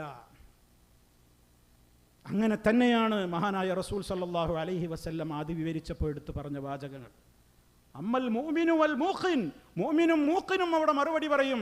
അമ്മൽ മുനാഫിഖു അവിൽ മുർതാബ്, മുനാഫിഖോ അല്ലെങ്കിൽ മുർതാബോ സംശയാലുവോ അവന് മറുപടി പറയാൻ കഴിയൂല. ഇതെല്ലാവർക്കും വരാനുള്ള സംഗതിയാണ്. ഏതോ രാജ്യത്ത് നടക്കാനുള്ള എന്തോ കാര്യമൊന്നുമല്ല. ഞാനും നിങ്ങളും അഭിമുഖീകരിക്കേണ്ട നിർബന്ധ കാര്യമാണ് ഫിത്നത്തുൽ ഖബർ. അതുകൊണ്ട് 5 നേരത്തെ നിസ്കാരത്തിലും വിരമിക്കുന്നതിൻ്റെ മുമ്പ് അള്ളാഹുവിൻ്റെ റസൂൽ പറഞ്ഞു, ഇസ്തഈദു ബില്ലാഹ് മിൻ അദാബിൽ ഖബർ, ഖബർ ശിക്ഷയിൽ നിന്ന് നിങ്ങൾ അള്ളാഹുവിനോട് കാവൽ ചോദിക്കണേ. കാരണം ഫിത്നത്തുൽ ഖബറാണ് വലിയ പരീക്ഷണം. വലിയ പരീക്ഷ അതാണ്, വലിയ പരീക്ഷണം അതാണ്. ഉത്തരം പറഞ്ഞിട്ടില്ലെങ്കിൽ അവിടെ ഏൽപ്പിക്കപ്പെടുന്ന കനത്ത പ്രഹരത്തിൽ മനുഷ്യൻ ആർത്തട്ടഹസിക്കുമ്പോൾ ആ അട്ടഹാസം മനുഷ്യരും ജിന്നുകളുമല്ലാത്തവരൊക്കെ കേൾക്കുമെന്ന് നബി സല്ലല്ലാഹു അലൈഹി വസല്ലം. എത്ര കടുപ്പുള്ള ശിക്ഷയാണ്! അങ്ങനെ ഖബറിലൊരു ശിക്ഷയൊന്നുമില്ല എന്നൊക്കെ യുക്തിവാദികളും മതയുക്തിവാദികളും ഒക്കെ പറയുന്നുണ്ട്. സത്യമാണ്. ഇന്ന അദാബൽ ഖബരി ഹഖുൻ, ഖബർ ശിക്ഷ സത്യമാണ്. രാത്രി എഴുന്നേൽക്കുമ്പോൾ മുഹമ്മദ് മുസ്തഫ സല്ലല്ലാഹു അലൈഹി വസല്ലം പറഞ്ഞിരുന്ന ദിക്റുകളിലുണ്ട് ഈമാൻ ഇങ്ങനെ ദൃഢവൽക്കരിക്കുന്ന ഓരോ കാര്യങ്ങളും. എന്ത്? അദാബുൽ ഖബർ ഹഖുൻ, അത് ഹഖുൻ, ഇത് ഹഖുൻ, അൽ ജന്നത്തു ഹഖുൻ വന്നാറു ഹഖുൻ. എന്തിനങ്ങനെ പറയിപ്പിക്കുന്നത്? നമ്മളെ മനസ്സിലിങ്ങനെ ഉറപ്പിക്കുകയാണ്. കാരണം അത് ഹക്കല്ല എന്ന് പറയാൻ ശൈത്താന്മാർ ഇവിടെ ധാരാളം ഉണ്ട്. അത് ഹക്കാണ്, അത് ഹക്കാണ് എന്ന് ഞാൻ എന്നെ അങ്ങനെ പഠിപ്പിച്ചേ പറ്റൂ എല്ലാ ദിവസവും. ആ നിലക്കാകുമ്പോൾ നമ്മൾ എന്ത് ചെയ്യണം? ഈ സമൂഹത്തിൽ കാണുന്ന പോരായ്മകൾ, ഇവിടെ കാണുന്ന ശിർക്കിൻ്റെ വഴികൾ നമ്മൾ അറിയണം. ഖബറുകൾ കെട്ടിപ്പടുക്കുന്നു. ഒരു മുസ്ലിമിൻ്റെ ഖബർ എത്ര ഉയരമേ ഉണ്ടാകാവൂ എന്ന് ഞാൻ അറിയണം, എൻ്റെ മക്കൾ അറിയണം, ബന്ധപ്പെട്ടവരറിയണം. ഒരു മുസ്ലിമിൻ്റെ ഖബർ ഭൂമിയിൽ നിന്ന് ഒരു ചാണിലപ്പുറം ഉയർത്താൻ പാടില്ല, ആരതായാലും. ഇസ്ലാമിൻ്റെ നിയമമാണ്. ലോകം കണ്ട ഏറ്റവും വലിയ നേതാവ് മുഹമ്മദ് മുസ്തഫ സല്ലല്ലാഹു അലൈഹി വസല്ലം, പിന്നെ അബൂബക്കർ സിദ്ദീഖ് റളിയല്ലാഹു അൻഹു, പിന്നെ ഉമർ ഖത്താബ് റളിയല്ലാഹു അൻഹു. 3 പേരും മദീനയിലെ ഒരൊറ്റ റൂമിനുള്ളിൽ അവരുടെ ഖബറുണ്ട്. അത് കണ്ടവർ പറഞ്ഞത്, ആ 3 ഖബറുകളും ഞങ്ങൾ കണ്ടു, 3ഉം ഭൂമിയുടെ സമനിലപ്പിൽ നിന്ന് ഒരു ചാണിലപ്പുറം ഉയർന്നതായി ഞങ്ങൾ കണ്ടിട്ടില്ല എന്നാണ്. ഇസ്ലാം അതാണ്. നമ്മുടെ നാട്ടിൽ നടക്കുന്ന ഉറൂസുകൾ, ചന്ദനക്കുടങ്ങൾ, ആണ്ടുനേർച്ചകൾ, ഖബർ സിയാറത്ത് എന്ന ഓമന പേരിട്ടുകൊണ്ട് ഖബറുകൾ മുത്തൽ, തടവൽ, അവിടെ ചന്ദനത്തിൻ്റെ കലങ്ങളും തലയിലേന്തിക്കൊണ്ട് തവാഫ് ചെയ്യൽ, ഖബറിനെ ചുംബിക്കൽ, അവിടെയുള്ള എണ്ണ തിരി, അവിടെ വിളക്ക് കത്തിക്കൽ, 100 കൂട്ടം കാര്യങ്ങൾ അവിടെ ചെയ്യുന്നു. അപ്പൊക്കെ നമ്മൾ പറയണത് അതൊക്കെ ഇപ്പോൾ അവിടെ നടന്നോട്ടെ, അതിനൊന്നും ഇപ്പം നമുക്ക് വലിയൊരു താല്പര്യമില്ലാറുണ്ട് കാര്യമില്ല. ഇതറിയോ? എന്താ ഇതിൽ അപകടം എന്നറിയോ? എന്താണ് അവിടെ വരുന്ന ശിർക്ക് എന്താന്ന് പഠിക്കണം. അള്ളാഹു അല്ലാത്തവരെ വിളിച്ച് പ്രാർത്ഥിക്കണ്. ഇവിടെ നടക്കുന്നതൊന്നും ഞാൻ കണ്ടില്ല എന്ന് നമ്മൾ പറയരുത്. ലോകം മുഴുവൻ അവരെ നിയന്ത്രിക്കുന്നു. അവർക്ക് ഉറക്കമില്ല, മയക്കമില്ല എന്ന് പറഞ്ഞു കഴിഞ്ഞു. ഇനി ഒന്നും പറയാൻ ബാക്കിയില്ല. CM മടവൂരി ഉറങ്ങൂല, മയങ്ങൂല, മൂപ്പർക്ക് ക്ഷീണമല്ല. കാരണം എന്താ? ഉറങ്ങിയാൽ എന്താ കുഴപ്പം? വിമാനം കൂട്ടിമുട്ടും. മൂപ്പരൊന്ന് മയങ്ങിയാൽ എന്താ കുഴപ്പം? കപ്പൽ മുങ്ങും. മൂപ്പരിക്കൊരു ക്ഷീണം ബാധിച്ചാൽ എന്താ കുഴപ്പം? ബിൽഡിങ്ങൊക്കെ തകരും. കാരണം മൂപ്പരിങ്ങനെ വളരെ ജാഗ്രതയോടുകൂടെ അങ്ങനെ അവിടെ അങ്ങനെ മടവൂരിലെ ഖബർ കടന്നിട്ട് മൂപ്പര് ലോകം ഇങ്ങനെ നിയന്ത്രിക്കുകയാണ്. ഈ സമുദായത്തിൻ്റെ വിശ്വാസമാണ്. ലാ തഖുദുഹു സിനത്തുൻ വലാ നൗം. അള്ളാഹിനെ കുറിച്ചേ നമ്മൾ കേട്ടിട്ടുള്ളൂ. ഇപ്പൊ പച്ചയായി പറഞ്ഞു മൂപ്പരിക്ക് ഉറക്കില്ല, മയക്കില്ല. മയങ്ങിയവരും ഉറങ്ങിയാലൊക്കെ ഈ സംഭവമൊക്കെ നടക്കും. ഇപ്പൊ കൊറിയൻ്റെ ഫ്ലൈറ്റ് തകർന്നിട്ടുള്ളൂ, മൂപ്പര് ഉറങ്ങിയിരിക്കും. ഒന്ന് ആലോചിച്ച് നോക്കൂ, എവിടേക്കാണ് ഇത് എത്തിപ്പെടുന്നത്? എന്നിട്ട് ഞാൻ പറയാം, എനിക്ക് ഈ വക കാര്യങ്ങളിലൊന്നും വലിയ താല്പര്യമില്ല, അതൊക്കെ നിങ്ങൾ പറഞ്ഞോളി. നിങ്ങൾ ആ വക ക്ലിപ്പൊന്നും കാണിക്കല്ലോ, വേറെന്തൊക്കെ പറയണ്ടേ? ഇതൊക്കെ കാണിക്കണം, ഇതൊക്കെ കേൾപ്പിക്കണം. ഈ സമുദായം വീണ് കിടക്കുന്ന പടുകുഴിയുടെ ആഴം അറിയണം. നമ്മുടെ ഉമ്മ പെങ്ങന്മാര്, സഹോദരീ സഹോദരങ്ങള് ഇതൊക്കെ വിശ്വസിച്ച് നടക്കുകയാണ്. നിങ്ങൾക്ക് ഇത് കേൾക്കുമ്പോൾ ചിരി വരുന്നുള്ളൂ. ഇതൊക്കെയാണ് എന്ന് പറയുമ്പോൾ ഭവ്യതയോടെ ഇരിക്കുന്നവരുണ്ട്. അല്ലാ, ബഹുമാനപ്പെട്ടവര് ആരാണല്ലേ, ഒന്നും മുണ്ടണ്ട, ഒരു നിസ്കരിച്ചിലേലും മുണ്ടണ്ട, കുരുത്തക്കെട് കെട്ടും. ഒരു കള്ളുടിക്കുന്നുണ്ടാലും പ്രശ്നമില്ല. കാരണം കള്ളിങ്ങനെ നമുക്ക് തോന്നുകയാണ്, വായിൽക്കാണ്ട് എത്തുമ്പോഴേക്ക് ഇത് അസലം മുസഫ, ശുദ്ധ തേനാക്കാൻ അല്ലാഹു അലാ കുല്ലി ഷൈഇൻ ഖദീർ, അള്ളാഹ്ക്ക് കഴിവില്ലേ. അതന്നെ ശരി എന്ന് പറയാൻ കുറേ ആൾക്കാർ ഇങ്ങനെ സമൂഹത്തിൽ നടക്കുമ്പോൾ നമ്മൾ പറയാ, എനിക്കിതിനോടൊന്നും താല്പര്യമില്ല, നിങ്ങൾ വേറെന്തെങ്കിലുമൊക്കെ പറഞ്ഞാൽ ഞാൻ കേൾക്കാം. ഈ സമുദായം എവിടെയാ എത്തിയത്? ഇനി എന്താ പറയാൻ ബാക്കി? അള്ളാഹിനെ കുറിച്ച് പറയും. ശ്വസിക്കുന്ന വായു, കുടിക്കുന്ന വെള്ളം സിയമടവൂരാ കൊടുക്കുന്നത്. ഷുഗർ വന്നിട്ട് കണ്ണിന്റെ കാഴ്ച പോയിട്ട് അങ്ങനെ കിടന്ന് ഒരു മനോരോഗിയായ ഒരു പാവ മനുഷ്യനാണ് സിയമടവൂര്. ഞാൻ പറയണ്ടല്ലോ, അദ്ദേഹത്തിന്റെ കുടുംബക്കാരൻ്റെ നേരെ മുമ്പിൽ ഇരിക്കുന്നുണ്ട്, സ്വന്തം കുടുംബത്തിലെ ആള്. നിങ്ങളൊന്ന് ആലോചിച്ചു. എന്നിട്ട് മൂപ്പരുമാണ് ലോകം മൊത്തം കൺട്രോൾ ചെയ്യുന്നത്, എല്ലാം കൺട്രോൾ ചെയ്യണം. ഇത് നമ്മൾ അറിയണം. ഈ വിശ്വാസത്തിൽ പെട്ടുപോയവരെ രക്ഷപ്പെടുത്താനാണ് നമ്മുടെ ഫാമിലി കോൺഫറൻസും ഗണ്ണന പ്രസംഗങ്ങളും സംവാദങ്ങളും പൊതു ക്ലാസ്സുകളും ഖുർആൻ ക്ലാസും ഹദീസ് ക്ലാസും ഒക്കെ നമ്മുടെ വിശ്വാസം ശരിയാവണം. വിശ്വാസത്തിൽ മാലിന്യം കലർന്നവരുടെ വിശ്വാസത്തെയും ശരിയാക്കണം. നമ്മുടെ കർമ്മം ശരിയാവണം, നമ്മുടെ സഹോദരങ്ങളുടെയും കർമ്മം ശരിയാവണം. നമ്മുടെ സംസ്കാരം ശുദ്ധമാവണം, നമ്മുടെ സഹോദരങ്ങളുടെ സംസ്കാരവും ശുദ്ധമാവണം. ഇതിനായി പരിപാടികൾ. അല്ലാതെ ഇവിടെ ഇങ്ങനെ വേറെ ആർക്കും ഒരു തൊഴിലുമില്ല, അവരിങ്ങനെ നിന്നിങ്ങനെ പ്രസംഗിക്കുക. ഒരു കൂട്ടർ ഒരു ദിവസം പ്രസംഗിക്കും, മറ്റൊരു മറ്റേ ദിവസം പ്രസംഗിക്കും. ഇവർക്ക് വേറെ പണിയൊന്നുമില്ലേ. പിന്നെ യൂട്യൂബിൽ നമ്മൾ എന്തെങ്കിലും ഷെയർ ചെയ്യുമ്പോൾ പറയും, അത് ശരി, നിങ്ങൾക്കല്ല വരുമാനം ഉണ്ടല്ലേ. കുറേ ആൾക്കാരുടെ ധാരണ അങ്ങനെ, ഈ യൂട്യൂബിൽ ഷെയർ ചെയ്യുമ്പോൾ നിങ്ങൾ ഷെയർ ചെയ്യുമെന്നൊക്കെ പറയുമ്പോൾ അല്ല വരുമാനം കേട്ടോ, എത്ര സബ്സ്ക്രൈബർ എത്രയാണ് എന്ന് എണ്ണിയാക്കിയ എത്ര ഇരിക്കൂല്ലേ ഒരു മാസം. എന്നാൽ നിങ്ങൾക്കറിയാം, എനിക്ക് ഇവിടെ ഇരിക്കുന്ന റഫീഖ് സലഫിക്ക് ഇങ്ങനെ ഒരുപാട് നമ്മുടെ പ്രബോധകന്മാർക്ക് യൂട്യൂബ് സൈറ്റുകളുണ്ട്, യൂട്യൂബിൽ ചാനലുകളുണ്ട്. ഒരു പൈസ വരുമാനം വരുന്ന എല്ലാ സംവിധാനവും ഞങ്ങളൊക്കെ ഓഫാണ്, ആർക്കും അതിലൊന്നും വരുന്നില്ല. ഇനി അത് വിചാരിച്ചിട്ട് ആരും ഷെയർ ചെയ്താൽ ഇനി മൂപ്പർക്ക് 5 പൈസ കിട്ടുമെന്ന് അസൂയപ്പെട്ടിട്ട് ഷെയർ ചെയ്യാതിരിക്കണ്ട, അതിന് ഷെയർ ചെയ്യാതിരിക്കണ്ട. ഇത് നമ്മളെ ദീനായി പറയുന്നത്, ഇത് അള്ളാൻ്റെ ദീനാണ് ഈ പറയണത്. വേണ്ടവർക്ക് കേൾക്കാം, വേണ്ട കേൾക്കണ്ട, അത്രയേ ഉള്ളൂ. പക്ഷെ വാങ്ങനുണ്ട് എന്ന് പറയരുത്. അപ്പം സഹോദരങ്ങളെ, ഇത് എന്തിനാണ് നമ്മൾ മനസ്സിലാക്കണം. ഞാൻ ഇത്രയും ഇത് ഗൗരവത്തോടെ പറയുന്നു. ഒരുപാട് ആളുകൾ ചിലരൊക്കെ ഇങ്ങനെ പറയുമ്പോൾ ഇങ്ങനെ പറയുന്ന വർത്താനങ്ങളപ്പം ഞാൻ ഈ പറയണമൊക്കെ ഇത് വേറെ പണിയൊന്നുമില്ലേ. നിങ്ങൾ പറയുന്നിടത്തോളം ഇതൊക്കെ കൂടുകയാണല്ലോ, ആയിക്കോട്ടെ, ഇനിയിപ്പോൾ എന്താ പറയുന്നിടത്തോളം കൂടിക്കോട്ടെ. നമ്മൾ പറഞ്ഞിട്ട് കാസർഗോഡ് ഒരു ജാറത്തിൻ്റെ തോട്ടം തന്നെ പൊളിച്ചും പോയിട്ടുണ്ട്, അതും നിങ്ങൾ അറിയണം. കാസർഗോഡ് ഒരു കബർ തോട്ടം ഉണ്ടായിരുന്നു. അപ്പോൾ ആലോചിച്ച് നോക്ക്, ചെർക്കളയിൽ, കാസർഗോഡ് ജില്ലക്കാരോട് ചോദിക്കും, ഇവിടെ ഉണ്ടാവും. ചെർക്കളയിലൊരു കബർ തോട്ടമായിരുന്നു. അവിടെ എല്ലാ ദിവസവും കബർ ഇങ്ങനെ ബിൽഡിങ്ങിൽ മറ്റേ എഞ്ചിനീയർമാർ വന്നിട്ട് ഇങ്ങനെ പ്ലാൻ വരക്കും പോലെ വരച്ചിരുന്നത്. ഇവിടുന്ന് അങ്ങോട്ട് അതുവരെ ഒരു കബറുണ്ട്. ഓരോരുത്തർക്കും പേര്. ഒന്ന് സൈനബാബി, ഇപ്പോൾ അവിടുന്ന് മദീനത്ത് നിന്ന് ഇങ്ങോട്ട് പുറപ്പെട്ടിക്കണ്, മറ്റേത് മക്കത്ത് നിന്ന് പുറപ്പെട്ടിക്കണ്. ചിലർ ചെക്ക് പോസ്റ്റ് കുടുങ്ങിയിട്ടുണ്ട്, ഇപ്പം ഇങ്ങോട്ട് വരാൻ നിൽക്കുന്നുണ്ട്. നീളത്ര വീതി ഇത്ര, നല്ല 1-ാം തരം കളർ മാർബിളൊക്കെ ഇട്ടിട്ടായിരുന്നു അവിടെ പൂജ നടന്നിരുന്നത്. ഇപ്പം നിങ്ങൾ പോയി നോക്കിയേ, ഒന്നും കാണാനില്ല. നല്ലോണം നമ്മൾ അവിടെ അധ്വാനിച്ചിട്ടുണ്ട്, പ്രസംഗിച്ചിട്ടുണ്ട്. നമ്മുടെ പ്രബോധകന്മാരൊക്കെ അവിടെ പോയിട്ട് നല്ലോണം പറഞ്ഞിട്ടാണ് മാറിയത് തന്നെ. പറഞ്ഞാൽ മാറ്റമൊക്കെ ഉണ്ട്. ഇനി മാറ്റം ഉണ്ടായില്ല എന്ന് വിചാരിക്കുക. പറയുന്ന നമുക്ക് ഇഖ്ലാസ് ഉണ്ടെങ്കിൽ നമുക്കെന്താ നഷ്ടം? അള്ളാഹുവിൻ്റെ റസൂല് പഠിപ്പിച്ചു, ചില നബിമാർ നാളെ പരലോകത്ത് വരുമ്പോൾ അവരുടെ കൂടെ ആരും ഉണ്ടാവില്ല. ചില നബിമാരുടെ കൂടെ 2 ആളുണ്ടാവും, ചില നബിമാരുടെ കൂടെ 4 ആളുണ്ടാവും. അള്ളാഹിൻ്റെ റസൂൽ മുഹമ്മദ് മുസ്തഫ സല്ലല്ലാഹു അലൈഹി വസല്ലം അവസാനം പറഞ്ഞു, ഞാൻ വരുമ്പോൾ എൻ്റെ കൂടെ ഭൂരിപക്ഷ ആൾക്കാരുണ്ടാവും. അത് അവിടുത്തേക്ക് അള്ളാഹു നൽകിയൊരു ഫളലാണ്. എന്താ ഇപ്പം അതിൻ്റെ അർത്ഥം? നബിമാരുടെ ദഅവത്തിന് ഒരു മോശം ഉണ്ടായിട്ടില്ല. ഒരൊറ്റ അനുയായികളെയും കിട്ടാത്ത നബിയും ഈ ലോകത്ത് പ്രബോധനം നടത്തി വഫാത്തായി പോയിട്ടുണ്ട് എന്ന്. അപ്പം ആളെ കിട്ടിയില്ല എന്നുള്ളതുകൊണ്ട് ഇവിടെ ആർക്കും പ്രശ്നമൊന്നുമില്ല. നമ്മൾ പറയേണ്ടത് പറയുക. എനിക്ക് നന്നാണോ ഞാൻ പറയുന്നതോടൊപ്പം എനിക്ക് നന്നാകണോ ഞാൻ നന്നാവുക, കേൾക്കുന്നവർക്ക് നന്നാവണോ നന്നാകുക. ഇല്ലെങ്കിലോ അള്ളാൻ്റെ അടുക്കൽ നമ്മൾ പറഞ്ഞതിന് കൂലി കിട്ടും, ഇഖ്ലാസോടെ പറഞ്ഞതാണെങ്കിൽ. അല്ലെങ്കിൽ അതിനും കൂലിട്ടൂല. ഇതിലപ്പുറം വേറെന്താ അവിടെ സംഭവിക്കാൻ? അപ്പം അതുകൊണ്ട് പ്രിയപ്പെട്ട പ്രവാസികളെ, നിങ്ങളൊന്നും കണ്ടില്ല എന്ന് നടിക്കരുത്. നിങ്ങൾ നാട്ടിൽ നടക്കുന്ന കാര്യങ്ങളൊക്കെ, നാട്ടിൽ ഈ നടക്കുന്ന പ്രഭാഷണങ്ങളും പ്രോഗ്രാമുകളും ഖണ്ഡന പ്രസംഗങ്ങളും സംവാദങ്ങളും ഒക്കെ നിങ്ങളും കാണണം, നിങ്ങളും കേൾക്കണം. കല്ലും നെല്ലും വേർതിരിച്ചറിയണം. അതറിയാതെ പറ്റൂല, ഇനി മുന്നോട്ട് പോകാൻ കഴിയില്ല. അല്ലെങ്കിൽ എന്താ, ഓരോരുത്തർ പറയുമ്പോഴേക്ക് ശരിയല്ലേ തോന്നും. വിഷയം കറ തീർത്ത് പഠിക്ക്.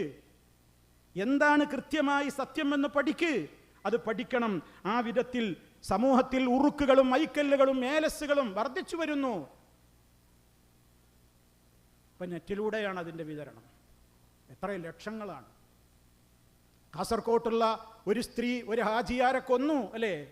കേസ് ശരിയാണെങ്കിൽ ഹാജിയാരെ കൊന്നു. എന്തേ ഹാജിയാർ അവിടെ പോയിട്ട് ഇരുന്നോടുത്തത് കൊല്ലാൻ? ഹാജിയാരോട് ഈ പെണ്ണ് പറഞ്ഞു പറ്റിച്ചു, ഹാജിയാരെ നിങ്ങൾ പൊന്നു കൊണ്ടുവരൂ, 100 കൊണ്ടുവന്നാൽ ഞാൻ 200 ആക്കി തരും. പൊന്നെ ഇരട്ടിപ്പിക്കാൻ, സ്വർണ്ണ ഇരട്ടിപ്പിക്കുക. ഹാജിയര് കിട്ടാവുന്നിടത്തോളമൊക്കെ കുടുംബത്തിൻ്റെ ഒക്കെ വാങ്ങിക്കൂട്ടി 596 മറ്റേ സ്വർണത്തിൻ്റെ നിസാബ് പറയണമായില്ല, 590 അല്ലെ വെള്ളിയുടെ 596 പവനാണ് കൊണ്ടേ കൊടുത്തത്. ഇരട്ടിക്കും എന്ന് പറഞ്ഞു. എന്താ ഇരട്ടിച്ചു? അവസാനം പറഞ്ഞു പൊന്നു വേണമല്ലോ എന്ന് പറഞ്ഞു. അയാൾ ചോദിച്ചു, കുടുംബങ്ങളൊക്കെ ചോദിക്കാൻ തുടങ്ങി. അപ്പം പറഞ്ഞു, ഒരു പ്രത്യേകമായ ഒരു മന്ത്രം ജപിക്കാനുണ്ട്, അതതിൻ്റെ ലാസ്റ്റാണ്, അതിന് നിങ്ങൾ ഒറ്റക്ക് വരണം, വെള്ളം ഉടുത്ത് വരും വേണമെന്ന്. ഹാജിയർ ചെന്നു. സ്വന്തം വീട്ടിലാണേ, സ്വന്തം വീട്ടിലേക്ക് ഭാര്യയെ പോലും പറഞ്ഞയച്ചു. ആ മനുഷ്യൻ ഒറ്റക്കേ പാടുള്ളൂ എന്ന് മുപ്പത്തിയേര് പറഞ്ഞിട്ടുണ്ട്. വെള്ള ഡ്രസ്സിട്ടു, അയാളെ കൊന്നു. ഇതൊക്കെ നമ്മുടെ കേരളത്തിലാണ്. ഇനി പറയൂ പ്രവാസികളെ, ഞാനൊന്നും അറിഞ്ഞില്ല, എനിക്കിതിനൊന്നും താല്പര്യമില്ല എന്നാണോ ഇനിയും നിങ്ങളുടെ മനസ്സ്? ഇത് പഠിക്കണം. എവിടെയാണ് തകരാറ്? എവിടെയാണ് പ്രശ്നം? ഓരോന്നും കൃത്യമായിട്ട് പഠിക്കണം. അതന്നെ നമ്മുടെ പ്രയാസവും നമുക്കിന്ന് അനുഭവിക്കാനുള്ള ജിഹാദും എന്ന് ആവർത്തിച്ച് ഞാൻ ഓർമ്മപ്പെടുത്തുകയാണ്. അങ്ങനെ വിഷയങ്ങളെ സംബന്ധിച്ചുള്ള കൃത്യമായ ഒരു ബോധം നമുക്കുണ്ടാവണം. ഉറൂസുകളും ചന്ദനക്കുടങ്ങളും ഇന്നലെയും കൂടി പട്ടാമ്പിക്കടുത്തുള്ള കൂറ്റനാട് ഒരു പാവം മനുഷ്യനെ കുത്തിക്കൊന്നു. പാപ്പാനെ തന്നെ ആന കുത്തിക്കൊന്നു. നേർച്ചയാണോല്ലോ. ഇപ്പോൾ ഞങ്ങളുടെ നാട്ടിൽ പട്ടാമ്പിയിൽ നാളെ മറ്റന്നാൾ തുടങ്ങും. BP അങ്ങാടി പുതിയങ്ങാടിയിൽ കഴിഞ്ഞു. എന്നിട്ട് എന്തോ പ്രശ്നമുണ്ടോ? ആനക്ക് എന്താ കുഴപ്പം? ചെണ്ടക്ക് എന്താ കുഴപ്പം എന്ന് ചോദിക്കണം. മൗലവിമാരുണ്ടായ ഉഷാറായി. അപ്പൊ എവിടെയാ തകരാറ്? അവിടെ ആന നടത്തുന്ന അപകടത്തെക്കാൾ അപ്പുറം അവിടെ വേറൊരു അപകടം നടക്കുന്നുണ്ട്. ആ ഖബറാളിയോട് വിളിച്ച് തേടുന്നുണ്ട്. ആ ശിർക്ക്, കടുത്ത ശിർക്ക്. എങ്ങനെയാ അത് ശിർക്കാവല് എന്ന് പഠിക്കണം. സമൂഹത്തെ രക്ഷപ്പെടുത്തണം. ഉത്ബുദ്ധരാവണം, ഉത്ബുദ്ധരാക്കണം. ഇതാ നമ്മുടെ കടമ. നമുക്കിതിൽ റോളുണ്ട്, നമുക്കിതിൽ കടമയുണ്ട്. ഓരോ സ്ത്രീ പുരുഷനും കടമയുണ്ട്. നിങ്ങൾ നമ്മളെ മക്കളോടൊക്കെ ഇങ്ങനെ ചോദിച്ചു നോക്കിയേ, നമ്മൾ മനസ്സിലാക്കിയ കുറേ കാര്യങ്ങൾ ചോദിച്ചു നോക്കിയാൽ അതെന്താന്ന് ചോദിക്കും. തവസ്സുല്, ഇസ്തിഗാസ, ഗൈബ്, ഇങ്ങനെയൊക്കെയുള്ള കുറേ പ്രയോഗങ്ങളോ മറ്റു കാര്യങ്ങളോ ഒക്കെ ചോദിച്ചു നോക്കിയേ ഒന്നും അറിയില്ല. അപ്പോൾ അവരിതൊന്നും അറിയണ്ടേ? നമുക്ക് കാണിച്ചു കൊടുക്കാലോ. നെറ്റിലെ ഓരോ ചിത്രങ്ങളെടുത്ത് കാണിച്ചു കൊടുക്കാം. നമുക്കിപ്പോൾ ദർഗയിൽ പോയിട്ട് കാണിച്ചു കൊടുക്കാൻ പറ്റില്ലല്ലോ. ഇതാണ് ദർഗയിൽ നടക്കുന്നത്. നമ്മളെ വീട്ടിലെ സ്ക്രീനിലിട്ട് കാണിച്ചു കൊടുക്ക്. ഇതാ ദർഗ, അവിടെ നടക്കുന്നത് കണ്ടോ? ജാറ മൂടിയിരിക്കണുണ്ടോ? ഖബർ ഇത്രേ കെട്ടിപ്പൊക്കാൻ പാടുള്ളൂ, ഇതിൽ പെയിൻ്റ് അടിക്കാൻ പാടില്ല എന്നാണ് നമ്മളെ നബി പറഞ്ഞു. കണ്ടില്ലേ? അതിമ വസ്ത്രം മൂടിയിരിക്കുന്നുണ്ടല്ലേ, വിളക്ക് കൊളുത്തിക്കുന്നുണ്ടല്ലേ, അവിടെ ചെയ്യുന്ന പണിയുണ്ടല്ലേ.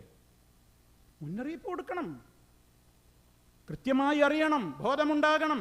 എന്താണ് സമൂഹത്തിൽ നടക്കുന്നത്? എല്ലാ കാര്യങ്ങളിലും നമ്മളും അതിനെ സംബന്ധിച്ചുള്ള കാഴ്ചപ്പാടുകളുള്ളവരാവണം സഹോദരങ്ങളെ. മാതാപിതാക്കളെ സംബന്ധിച്ചുള്ള വിഷയങ്ങളിലും അതുപോലെ തന്നെ ദാമ്പത്യ ജീവിതത്തിൻ്റെ പ്രശ്നങ്ങളിലുമൊക്കെ ഇങ്ങനെ തന്നെയാണ്. ജീവിതത്തിൽ ഞാൻ നേരത്തെ പറഞ്ഞ വിശ്വാസ മേഖലയിലുള്ള വിശുദ്ധി വന്നു കഴിഞ്ഞാൽ അവിടെയൊക്കെ മാറ്റങ്ങൾ വരും. പിന്നെ ഏറ്റവും കർമ്മരംഗത്തുള്ള കാര്യമാണ് നമ്മുടെ നിസ്കാരം. 5 നേരത്തെ നിസ്കാരം ആലോചിക്കണം. ഇവിടെ കൂടിയ ഞാനും നിങ്ങളും ആലോചിക്കുക, എൻ്റെ നിലപാട് എന്താണ്? ഞാൻ കൃത്യമായിട്ടൊരു ജമാഅത്തായി നിർവഹിക്കുന്നുണ്ടോ? എൻ്റെ മക്കൾ ചെയ്യുന്നുണ്ടോ? എൻ്റെ ഭാര്യ ചെയ്യുന്നുണ്ടോ? ഭർത്താവ് ചെയ്യുന്നുണ്ടോ? കുടുംബത്തിലെ നാഥയായ പെണ്ണുങ്ങൾക്കൊരു ഉത്തരവാദിത്തമുണ്ട്. എൻ്റെ മക്കളും എൻ്റെ ഭർത്താവും ഒക്കെ സമയത്തിന് ജമാഅത്തിന് പോകുന്നുണ്ടോ? ഇല്ലെങ്കിൽ പ്രേരിപ്പിക്കൽ അവർക്കും കൂടി പുണ്യമുള്ള കാര്യമാണ്. ഭാര്യയെ വിളിച്ചെഴുന്നേൽപ്പിക്കുന്ന ഭർത്താവിനെ വിളിച്ചെഴുന്നേൽപ്പിക്കുന്ന ഭാര്യ. റഹിമല്ലാ റഹിമല്ലാ, അള്ളാഹു അവരെ അനുഗ്രഹിക്കട്ടെ എന്ന് മുഹമ്മദ് മുസ്തഫ നൂറ്റാണ്ടുകൾക്ക് മുമ്പ് ദുആ ചെയ്ത കാര്യം. എന്ത്? കുടുംബങ്ങൾ പരസ്പരം ഇസ്ലാമിൻ്റെ ഇബാദത്തിൻ്റെ കാര്യത്തിൽ സഹകാരികളായി മാറുന്നതാണ് അതിലെ പോയിന്റ്. വാപ്പിയും ഉമ്മയും മക്കളെ സഹായിക്കുന്നു, മക്കൾ വാപ്പാനെയും ഉമ്മാനെയും സഹായിക്കുന്നു. എന്തിന്? ദീനനുസരിച്ച് മുന്നോട്ട് പോകാൻ. മാഷാ അല്ലാഹ്. അല്ലാഹുമ്മ ജഅൽനാ മിൻഹും, ഞങ്ങളെ കുടുംബങ്ങളെ അത്തരക്കാരിൽ ഉൾപ്പെടുത്തണേ റഹ്മാനായ. നമ്മൾ ദുആ ചെയ്യണം. അതാണ് നമ്മുടെ ഫാമിലി കോൺഫറൻസിൻ്റെ വിജയം. അതിനാണ് നമ്മൾ ഈ ഒരുമിച്ച് കൂടിയിരിക്കുന്നത്. ഇതൊന്നും നിങ്ങൾക്ക് അറിയാത്ത കാര്യം പുതിയൊരു ഇൽമായിട്ട് ഞാൻ പറയണമെന്നല്ല. വദക്കിർ ഫഇന്ന ദിക്റാ തൻഫഉൽ മുഅ്മിനീൻ. ഉത്ബോധിപ്പിക്കൂ നബിയെ, ഉപകാരപ്പെടും. എല്ലാവർക്കും ഉപകാരപ്പെടൂലെങ്കിലും മുഅ്മിനീങ്ങൾക്ക് ഉപകാരപ്പെടും. ഈമാനുള്ളവർക്കൊരു ഉപകാരമുണ്ടാകും. അതുകൊണ്ട് നിസ്കാരത്തിൻ്റെ കാര്യത്തിൽ ഏറ്റവും വലിയ ശ്രദ്ധയുള്ളവരായി നമ്മൾ മാറണം. സാമ്പത്തികമായി നമ്മുടെ പ്രശ്നങ്ങൾ എവിടെയാണെന്നറിയണം. സക്കാത്ത്, പലിശ, മറ്റു കാര്യങ്ങൾ, ഇടപാടുകൾ. എന്താ സക്കാത്തിൻ്റെ കാര്യത്തിൽ? റമദാൻ വരാൻ പോവുകയാണ്. അപ്പോൾ റമദാൻ സക്കാത്തിൻ്റെ മാസമായതുകൊണ്ടല്ല. ഇപ്പോൾ സക്കാത്തിൻ്റെ എല്ലാവർക്കും പ്രവാസികളാണ്, ശമ്പളത്തിൻ്റെ സക്കാത്ത് കൊടുക്കണ്ടേ? കറൻസിയുടെ സക്കാത്ത് എത്ര കൊടുക്കണം ഒക്കെ നമ്മൾ അറിയണം. കിട്ടുന്ന ശമ്പളത്തിൽ ഏറ്റക്കുറവുണ്ടാവും, പക്ഷെ കൊടുക്കണം. സ്വർണ്ണാഭരണം ഇപ്പോൾ വലിയ വിഷയമായിട്ട് നടക്കുന്നു. എത്ര കിലോ ഉണ്ടെങ്കിലും കൊടുക്കണ്ട. പെണ്ണുങ്ങൾക്ക് ഭയങ്കര കളിപ്പ കിട്ടിയത്. ഇങ്ങനത്തെ ഇതുവരെ അറിയാത്ത ഇൽമൊക്കെയും മൗലവിമാർ മൂടി വെച്ചില്ലേ എന്നാണ് ഒരാളുടെ കമൻറ്റ്. ഓൽക്ക് അനുകൂലമായിട്ട് കിട്ടിക്കാണ്. എത്ര സ്വർണത്തിൻ്റെ ആഭരണം ഉണ്ടോ ഇനി സക്കാത്ത് കൊടുക്കണ്ടെന്നാണ്. നല്ല ഇൽമ കിട്ടിയത്. ആഭരണമായിട്ടുണ്ടാക്കുന്നതിന് സക്കാത്ത് കൊടുക്കണോ കൊടുക്കണ്ടേ എന്നുള്ളത് പണ്ടേ ചർച്ച ഉള്ളതാണ്. പക്ഷെ ഇന്നുണ്ടാക്കണ ആഭരണം ധരിക്കുന്നത് തന്നെ എന്തിനു വേണ്ടിയാണെന്നാ പറയുന്നത്? ഇസ്ലാം ഭർത്താവിൻ്റെ മുമ്പിൽ അലങ്കാരം ചമയാനാണ് പെണ്ണിന് ആഭരണം. ഇപ്പോൾ പഠിച്ചു വെച്ചോളൂ. ഒരു പെണ്ണിന് ആഭരണം എന്തിനാ? സ്വന്തം ഭർത്താവിൻ്റെ മുമ്പിൽ അലങ്കാരം ചമയാൻ. ഇന്ന് ആഭരണം ഉണ്ടാക്കുന്ന ഏതെങ്കിലും ഒരു പെണ്ണ് ഭർത്താവിൻ്റെ അടുത്തേക്ക് വരുമ്പോൾ അയച്ചു വെച്ചിട്ടല്ലേ വരിക? പുറത്തേക്ക് പോകുമ്പോഴോ എല്ലാം അണിഞ്ഞു. അപ്പോൾ ആർക്ക് വേണ്ടിയിട്ടത്? അതിന് സക്കാത്ത് കൊടുക്കണ്ടേ? അതിന് സക്കാത്ത് കൊടുക്കണോ കൊടുക്കണ്ടേ? ഹറാമായ ഉദ്ദേശത്തിൽ അണിയുന്ന ആഭരണത്തിന് സക്കാത്ത് കൊടുക്കണം എന്നാണ്. ആഭരണത്തിന് സക്കാത്ത് ഇല്ല എന്ന് പറയുന്നവരും പറയുന്നത്. അത് നിങ്ങൾ പഠിച്ചു വെച്ചോ. ആ മസല, മറ്റേ മസല മാത്രം കേട്ടാൽ പോരാ. അന്യ ആണുങ്ങളുടെ മുമ്പിൽ ധരിച്ച് അലങ്കാരം അണിയാനാണോ ആഭരണങ്ങൾ? ആ ആഭരണത്തിനും സക്കാത്ത് ഉണ്ട് എന്നാണ് ആഭരണത്തിന് സക്കാത്തില്ല എന്ന് പറയുന്ന പണ്ഡിതന്മാരും പറയുന്നത്. അപ്പോൾ പിന്നെ ഹലാലായ ഉദ്ദേശത്തിലുണ്ടാക്കിയ ആഭരണമാവണം. എന്താ ഹലാലായ ഉദ്ദേശം? എൻ്റെ ഭർത്താവിനെ കാണിക്കാനുള്ള ആഭരണമാണ്. ഒരൊറ്റ പെണ്ണും ഞാൻ കണ്ടിട്ടില്ല ഭർത്താവിൻ്റെ മുമ്പിലെത്തുമ്പോൾ അതൊക്കെ അയച്ചു വെക്കുക എന്നല്ലാതെ ആ ചങ്ങായി വെറും ഇങ്ങനെ ഉടൽ കാണണം. ഇതിനാണോ ആഭരണം?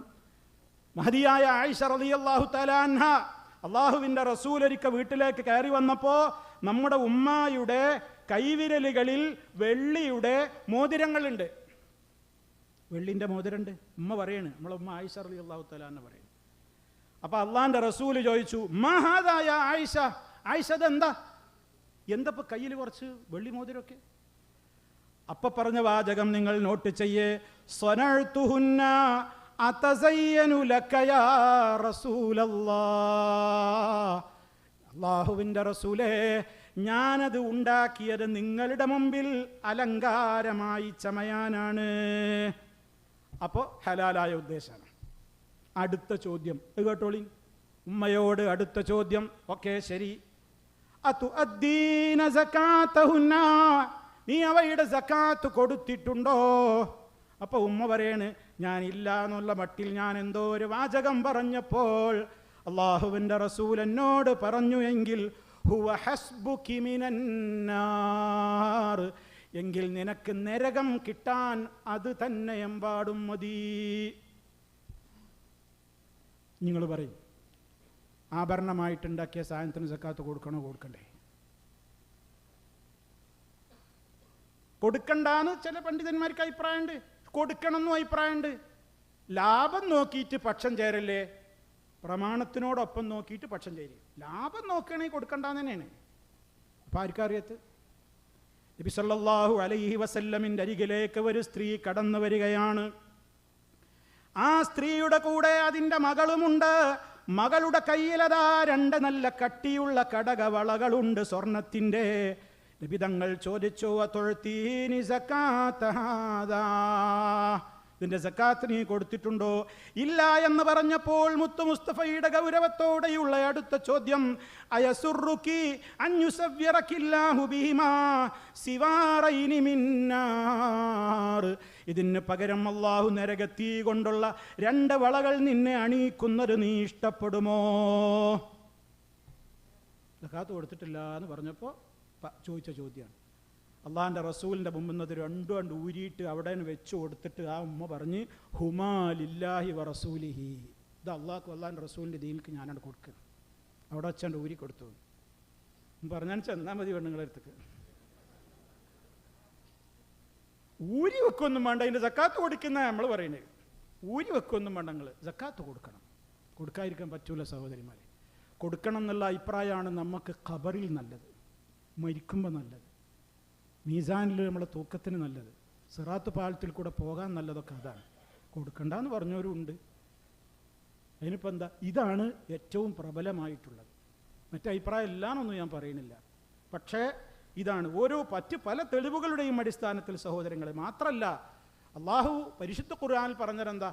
والذين يكنزون الذهب والفضة ولا ينفقونها في سبيل الله فبشرهم بعذاب أليم يوم يحمى عليها في نار جهنم فتكوى بها جباههم وجنوبهم وظهورهم هذا ما كنزتم لأنفسكم فذوقوا ما كنتم تكنزون. سورة التوبة 34-ാമത്തെ ആയത്ത്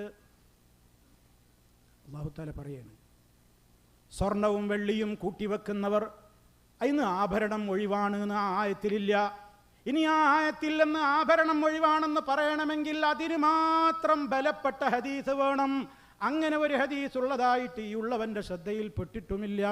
അഭിപ്രായങ്ങൾ പലർക്കും ഉണ്ട്, എന്നാൽ ഉണ്ട് എന്നുള്ളതിനാണ് കൂടുതൽ ബലപ്പെട്ട തെളിവുകൾ ഉള്ളത്. അതുകൊണ്ട് ആ വസ്വാസുമായിട്ട് ആരെങ്കിലും നടക്കുന്നുവെങ്കിൽ പറയുന്നു, നിങ്ങൾ 1.5 പവൻ കഴിച്ചില്ലിന് കൊടുക്കണം. 1.5 പവൻ കഴിച്ച് എന്ന് പറയുമ്പോൾ ശ്രദ്ധിക്കണം, 11 പവനാണെങ്കിൽ 1/2 പവന് എന്നല്ല 11 പവനും കൊടുക്കണം. അങ്ങനെ കുറേ ആൾക്കാർ ചോദിക്കണം, 1.5 പവൻ കഴിച്ചിട്ടല്ലേ കൊടുക്കുക. പിന്നെ ഒരു മുസ്ലിയാർ ഇങ്ങനെ ഭയങ്കര ശബ്ദത്തിൽ പറയുന്നുണ്ട്, ആരെ ഇവിടെ പറഞ്ഞു? ലോകത്താരും പറഞ്ഞിട്ടില്ല 1.5 കഴിഞ്ഞിട്ടുള്ള അപ്പുറം ആഭരണേ പാടില്ല. അതിനിപ്പോൾ ആരാ പറഞ്ഞു? 1.5 പവനിലപ്പുറം ഒരു സ്ത്രീയുടെ അടുത്ത് ആഭരണം വേണ്ടെന്ന് ആരും പറയുന്നില്ലല്ലോ. ഉണ്ടായിക്കോട്ടെ, 11 പവനോ 20 പവനോ ഒക്കെ അണിഞ്ഞോളൂ, കുഴപ്പമൊന്നുമില്ല. പക്ഷെ സക്കാത്ത് കൊടുക്കണം എന്നാണ് പറയുന്നത്. അതുകൊണ്ട് ആ വിഷയത്തിൽ നമുക്ക് ശ്രദ്ധയുണ്ടാവണം. ആണുങ്ങളും ശ്രദ്ധിക്കുക, ബാങ്ക് ബാലൻസ് ഒക്കെ ചെക്ക് ചെയ്യുക, കൃത്യമായി സക്കാത്ത് കൊടുക്കണം. അതൊക്കെ വലിയ വ്യവസായികൾക്കുള്ള പരിപാടിയാണ് എന്ന് വ്യവസായ മേഖലയിൽ ജീവിക്കുന്ന നിങ്ങളാരും വിചാരിക്കണ്ട. അതിനൊക്കെ സക്കാത്ത് കൊടുക്കാൻ എത്ര വേണ്ടു എന്നുള്ളതിലുള്ള കണക്കൊക്കെ ഉണ്ട്, ഉസ്താദുമാർ ഇവിടെ ഉണ്ട്. അതിൻ്റെ കണക്കൊക്കെ കൃത്യമായിട്ട് നിങ്ങൾ പഠിച്ചിട്ട് സാമ്പത്തിക മേഖല ശ്രദ്ധ വേണം. ക്രെഡിറ്റ് കാർഡ് പോക്കറ്റിലുള്ളവർ ശ്രദ്ധിക്കുക. ഇനി അതാ പറയാൻ പോകുന്നത്. ക്രെഡിറ്റ് കാർഡ് ഉണ്ട്, അതൊരു ക്രെഡിറ്റ് ആയിട്ട് ഇങ്ങനെ നടക്കുന്നത്. സൂപ്പർ മാർക്കറ്റിൽ ചില നമ്മളൊക്കെ ഇങ്ങനെ 10 ദീനാറ് അല്ല 10 ദിർഹം റിയാലൊക്കെ ഇങ്ങനെ കൊടുക്കും. മറ്റും അടുക്കി വെച്ചിക്കുക. അപ്പോൾ ബാങ്കുകാർ ഇങ്ങനെ വിളിച്ച് ഇവനോട് മദ്ഹ് പറഞ്ഞ് ഈ കുടുക്കിൽ കുടുക്കിയതാ. എല്ലാ ബാങ്കിൻ്റെ കാർഡും എൻ്റെ പെട്ടിയിലുണ്ട്. സമയത്ത് അടക്കൂല, അടക്കരുത് എന്നാണ് ഇത് കൊടുക്കുന്നവൻ്റെ ബാങ്കിൻ്റെ നിയത്ത്. അങ്ങനെ അത് കൊടുത്തില്ല, സമയം തെറ്റണം തന്നെ. സമയം തെറ്റിയാൽ എക്സ്ക്യൂസ് മീ സർ ഒരു വിളിയുണ്ട്. അപ്പോൾ ആദ്യം വിളിക്കുന്ന ചന്തൊന്നും ഉണ്ടാവില്ല, അടുത്ത വിളിക്ക് കുറച്ചും കൂടി ഡേറ്റ് ആൻ തെറ്റുമ്പോണ്ട് വേറൊരു വിളി. അപ്പോൾ ഈ കിളിക്കൊഞ്ചലാവൂല, ഒരാണാ പിന്നെ സംസാരിക്കുക. അങ്ങനെ എത്ര ആൾ പെട്ടുകിടക്കുന്നു ക്രെഡിറ്റ് കാർഡിൻ്റെ. അതിലങ്ങോട്ട് പെട്ടിട്ട് നാട്ടിൽ പോകാനും നിവൃത്തില്ല, ആകെ മുങ്ങി എവിടേക്കും പോകാൻ നിവൃത്തില്ല, നാട്ടിലേക്ക് പോകാൻ വയ്യ. അങ്ങനെ ക്രെഡിറ്റ് കാർഡ് ആ പലിശ ഇടപാടിൽ കുടുങ്ങണ്ട. അത്യാവശ്യം ഉണ്ടെങ്കിലേ കടം വാങ്ങാവൂ. അത് തന്നെ ക്രെഡിറ്റ് കാർഡ് വേണ്ട, ഡെബിറ്റ് കാർഡ് ഉപയോഗിച്ചോളൂ. അത് തന്നെ പലിശാധിഷ്ഠിതമല്ലാത്തത് ഉപയോഗിച്ചോളൂ. ആ നിലക്കുള്ള സൂക്ഷ്മത നമുക്ക് വേണം. വിശദ വിവരങ്ങളൊക്കെ നമ്മളെ യൂട്യൂബിലുണ്ട്. നേരത്തെ പറഞ്ഞ മാതിരി പൈസക്കൊന്നും അല്ല കേട്ടോ, വേണമെങ്കിൽ കേട്ടാൽ മതി. ഇതൊക്കെ കൂടി പറയാൻ വയ്യാത്തതുകൊണ്ടാണ് പറയുന്നത്. ഓരോ വിഷയവും നമ്മളിങ്ങനെ ഡെയിലി ഇറക്കുന്നുണ്ട്. അപ്പോൾ അതൊക്കെ നിങ്ങൾ കാണണം, കേൾക്കണം. അതുപോലെ തന്നെ പലിശയുമായിട്ടുള്ള ബന്ധം, ഈ കടം വാങ്ങിയാൽ കൊടുക്കാതിരിക്കുക. അള്ളാഹിൻ്റെ റസൂല് പറഞ്ഞൊരു വലിയ ഗൗരവമുള്ള വിഷയം എന്താ, ഈ കടം വാങ്ങിക്കഴിഞ്ഞാൽ ഉണ്ടാകുന്ന വിഷയം പിന്നെ പുറത്തിറങ്ങൂല. നബി സല്ലല്ലാഹു അലൈഹി വസല്ലം നിസ്കാരത്തിൽ പ്രാർത്ഥിച്ചു, അല്ലാഹുമ്മ ഇന്നി അഊദു ബിക മിനൽ മഅ്സമി വൽ മഗ്റം. മഅ്സമിൽ നിന്ന് മഗ്റമിൽ നിന്ന്, അപ്പോൾ കടക്കണിയിൽ നിന്ന് അള്ളാഹിൻ്റെ റസൂൽ ദുആ ചെയ്യുന്നു. സഹാബത്ത് ചോദിച്ചു, എന്താ നബി നിങ്ങൾ ഈ കടക്കണിയെ പറ്റി നിസ്കാരത്തിലൊക്കെ എത്ര ദുആ ചെയ്യുന്നു? അപ്പം നബി സല്ലല്ലാഹു അലൈഹി വസല്ലം പറയാണ്, ഞാൻ അതിനെക്കുറിച്ച് ഇത്രത്തോളം ഗൗരവത്തോടെ പറയാനൊരു കാരണമുണ്ട്. അതെന്താണെന്നറിയാമോ? ഒരു മനുഷ്യൻ കടക്കാരനായി മാറിയാൽ ഹദ്ദസ ഫകദബ, അവൻ സംസാരിച്ചാൽ നുണ പറയേണ്ടി വരും. വവഅദ ഫഖലഫ, വാഗ്ദത്തം ചെയ്താൽ പിന്നെ ഒക്കെ അവൻ തെറ്റിക്കേണ്ടി വരും. 1000 റിയാൽ കടം വാങ്ങി, 1-ാം തീയതി തരാം. 1-ാം തീയതി കിട്ടിയില്ല, തന്ന ആൾ വിളിച്ചു, 10-ാം തീയതി തരാം. നുണ. 10-ാം തീയതി തരാൻ പറ്റുമോ? നുണയും പറഞ്ഞ് വഅദും ചെയ്തു, വഖലഫയായി. പറ്റൂല, പുറത്തിറങ്ങി നടക്കാൻ പറ്റൂല. വളരെ അത്യാവശ്യമുണ്ടോ മാത്രം വാങ്ങിയാൽ മതി. വാങ്ങാതിരിക്കാൻ ചിലപ്പോൾ പറ്റൂല, വാങ്ങാനും കൊടുക്കാനും ഒക്കെ ഇസ്ലാം പറഞ്ഞിട്ടുണ്ട്, അതിൻ്റെ വേറെ വിഷയമാണ്. പക്ഷേ അത്യാവശ്യത്തിനല്ലാതെ വാങ്ങരുത്, കടക്കെണിയിൽ പെട്ടുപോകരുത്. അതുപോലെ ഒരുപാട് ബിസിനസ്സുകളുണ്ട്. സ്ത്രീകളൊക്കെ ശ്രദ്ധിക്കണം.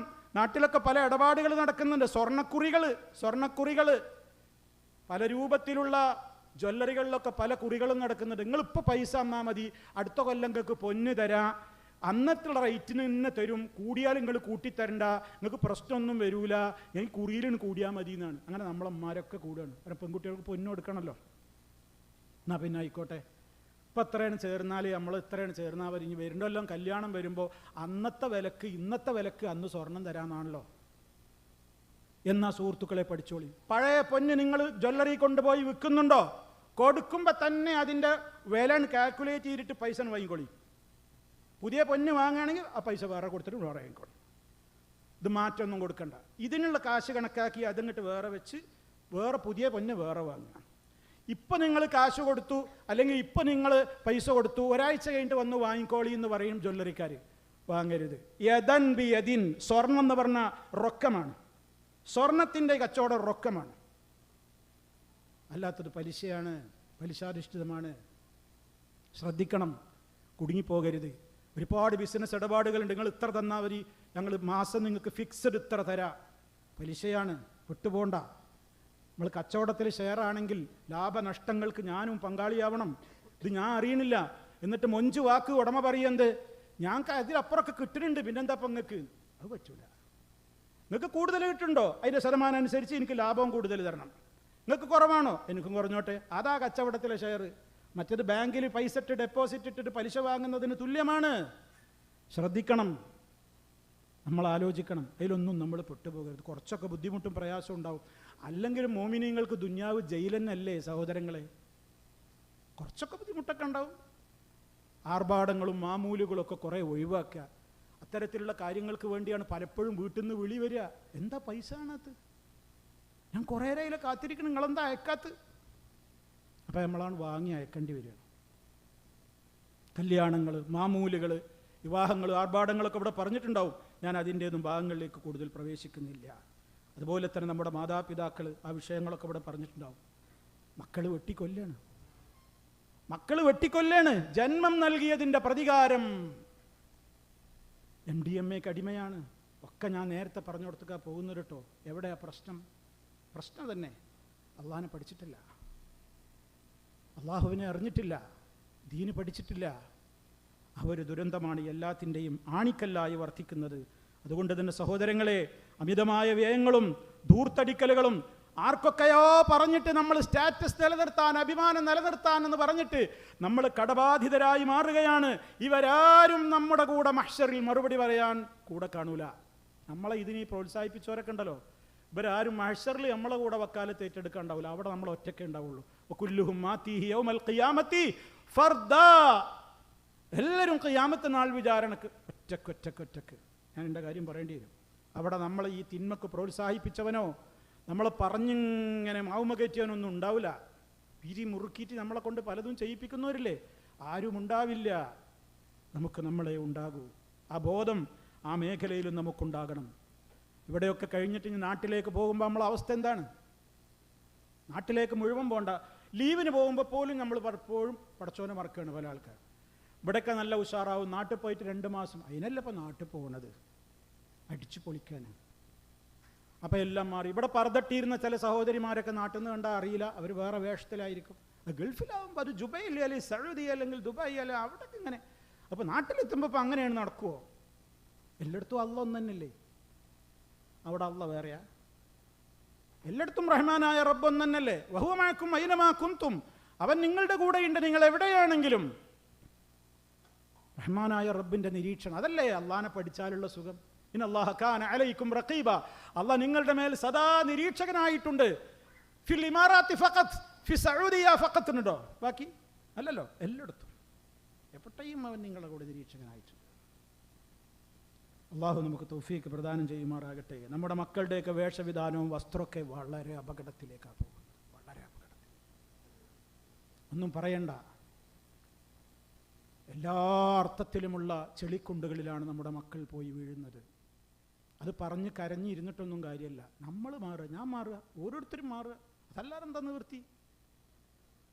അള്ളാഹു അവൻ്റെ റസൂലിലൂടെ പഠിപ്പിച്ച ആ ദീനിയായ കാര്യങ്ങളോട് സ്നേഹവും കൂറും മഹബത്തും നമുക്ക് ഉണ്ടായിത്തീരുക എന്നുള്ളതല്ലാത്തൊരു വഴിയില്ല. പല മക്കൾക്കും നല്ല സ്ഥാപനങ്ങൾ നാട്ടിലുണ്ടാവും, പക്ഷെ ഇപ്പോൾ മോനെവിടെ? മോനല്ലാണ്ടല്ല, മോളെവിടെ? ഒരു കാനഡയിലാണ്, മറ്റുള്ളവിടെ, അവളങ്ങ് യൂറോപ്പിലാണ്. ഇങ്ങനെയൊക്കെ പറയുന്നത് ഒരു വലിയ മഹത്വമായിട്ട് അതുകൊണ്ട് അഴിച്ചു വിട്ടിരിക്കുകയാണ്. എന്താണ് അവിടെ പോയിട്ട് അവർ ചെയ്യുന്നത്, എന്താ പഠിക്കുന്നത്, എന്താണ് കാര്യം? നിങ്ങൾ അന്വേഷിക്കുന്നുണ്ടോ? നിങ്ങൾ അറിയുന്നുണ്ടോ എന്താണ് അവിടെ സംഭവം? ഞാൻ എല്ലാവരെയും അടക്കി ആക്ഷേപിക്കുന്നില്ല. അവിടെയൊക്കെ പോയിട്ട് നല്ല തഖ്വയോടെ ജീവിച്ച് പഠിച്ച് വളർന്നു വരുന്ന മക്കളുണ്ട്. അള്ളാഹു അനുഗ്രഹിക്കുമാറാകട്ടെ. അതൊക്കെ എവിടെ പോകുന്നു എന്നുള്ളതല്ല വിഷയം, ആര് പോകുന്നു, എന്ത് പഠിച്ച് മനസ്സിലാക്കിയവൻ പോകുന്നു. പഠിച്ചവർക്ക് പോലും സാഹചര്യങ്ങൾക്ക് അടിമപ്പെട്ടുകൊണ്ട് തിന്മയിലേക്ക് പോകുന്ന കാലമാണ്. അതുകൊണ്ടാണ് പറയുന്നത്, ഒരു കണ്ണ് വേണം, ഒരു ശ്രദ്ധ വേണം. വെറുതെ എല്ലാവരും ചെയ്യുന്ന ട്രെൻഡിൻ്റെ പിന്നാലെ നമ്മളും ഇങ്ങനെ പോകരുത്. ആലോചിച്ചിട്ട് മതി. തൂബാലിൽ ഖുറബാ, ഒഴുക്കിനനുസരിച്ച് നീന്തല്ലേ, ഒഴുക്കിനെതിരെ നീന്തൂ. ആലോചിക്കണം 100 വട്ടം. എവിടേക്കാ പോകുന്നത്, എവിടേക്കാ വിടുന്നത്, എന്തൊക്കെയാ നടക്കുന്നത്, നമ്മളെന്തേ മനസ്സിലാക്കിയത്, നമ്മളെന്തേ പഠിച്ചത്? ഈ ഒരു ഗൗരവതരമായ ചിന്ത പ്രിയമുള്ളവരെ ഉണ്ടാകണമെന്ന് ഓർമ്മപ്പെടുത്തുകയാണ്. അള്ളാഹുവിൻ്റെ കൽപ്പന നമ്മുടെ മനസ്സിലുണ്ടാകണം. നിങ്ങൾ അള്ളാഹുവിനെ സൂക്ഷിക്കേണ്ട മുറക്ക് സൂക്ഷിക്കണേ, മുസ്ലിമായി കൊണ്ടല്ലാതെ നിങ്ങൾ മരിക്കരുതേ.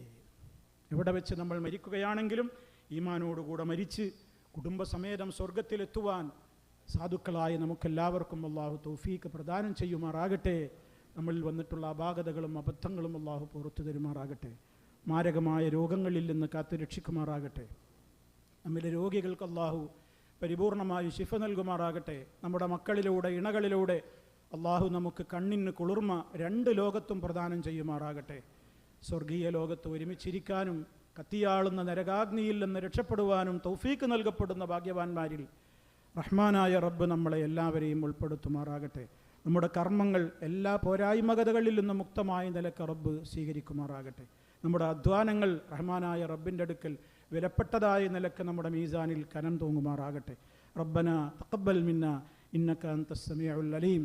അല്ലാഹുമ്മ സ്വല്ലി അലാ മുഹമ്മദിൻ വഅലാ ആലി മുഹമ്മദ് വൽഹംദുലില്ലാഹി റബ്ബിൽ ആലമീൻ. വസ്സലാമു അലൈക്കും വറഹ്മത്തുള്ളാഹി വബറകാതുഹു.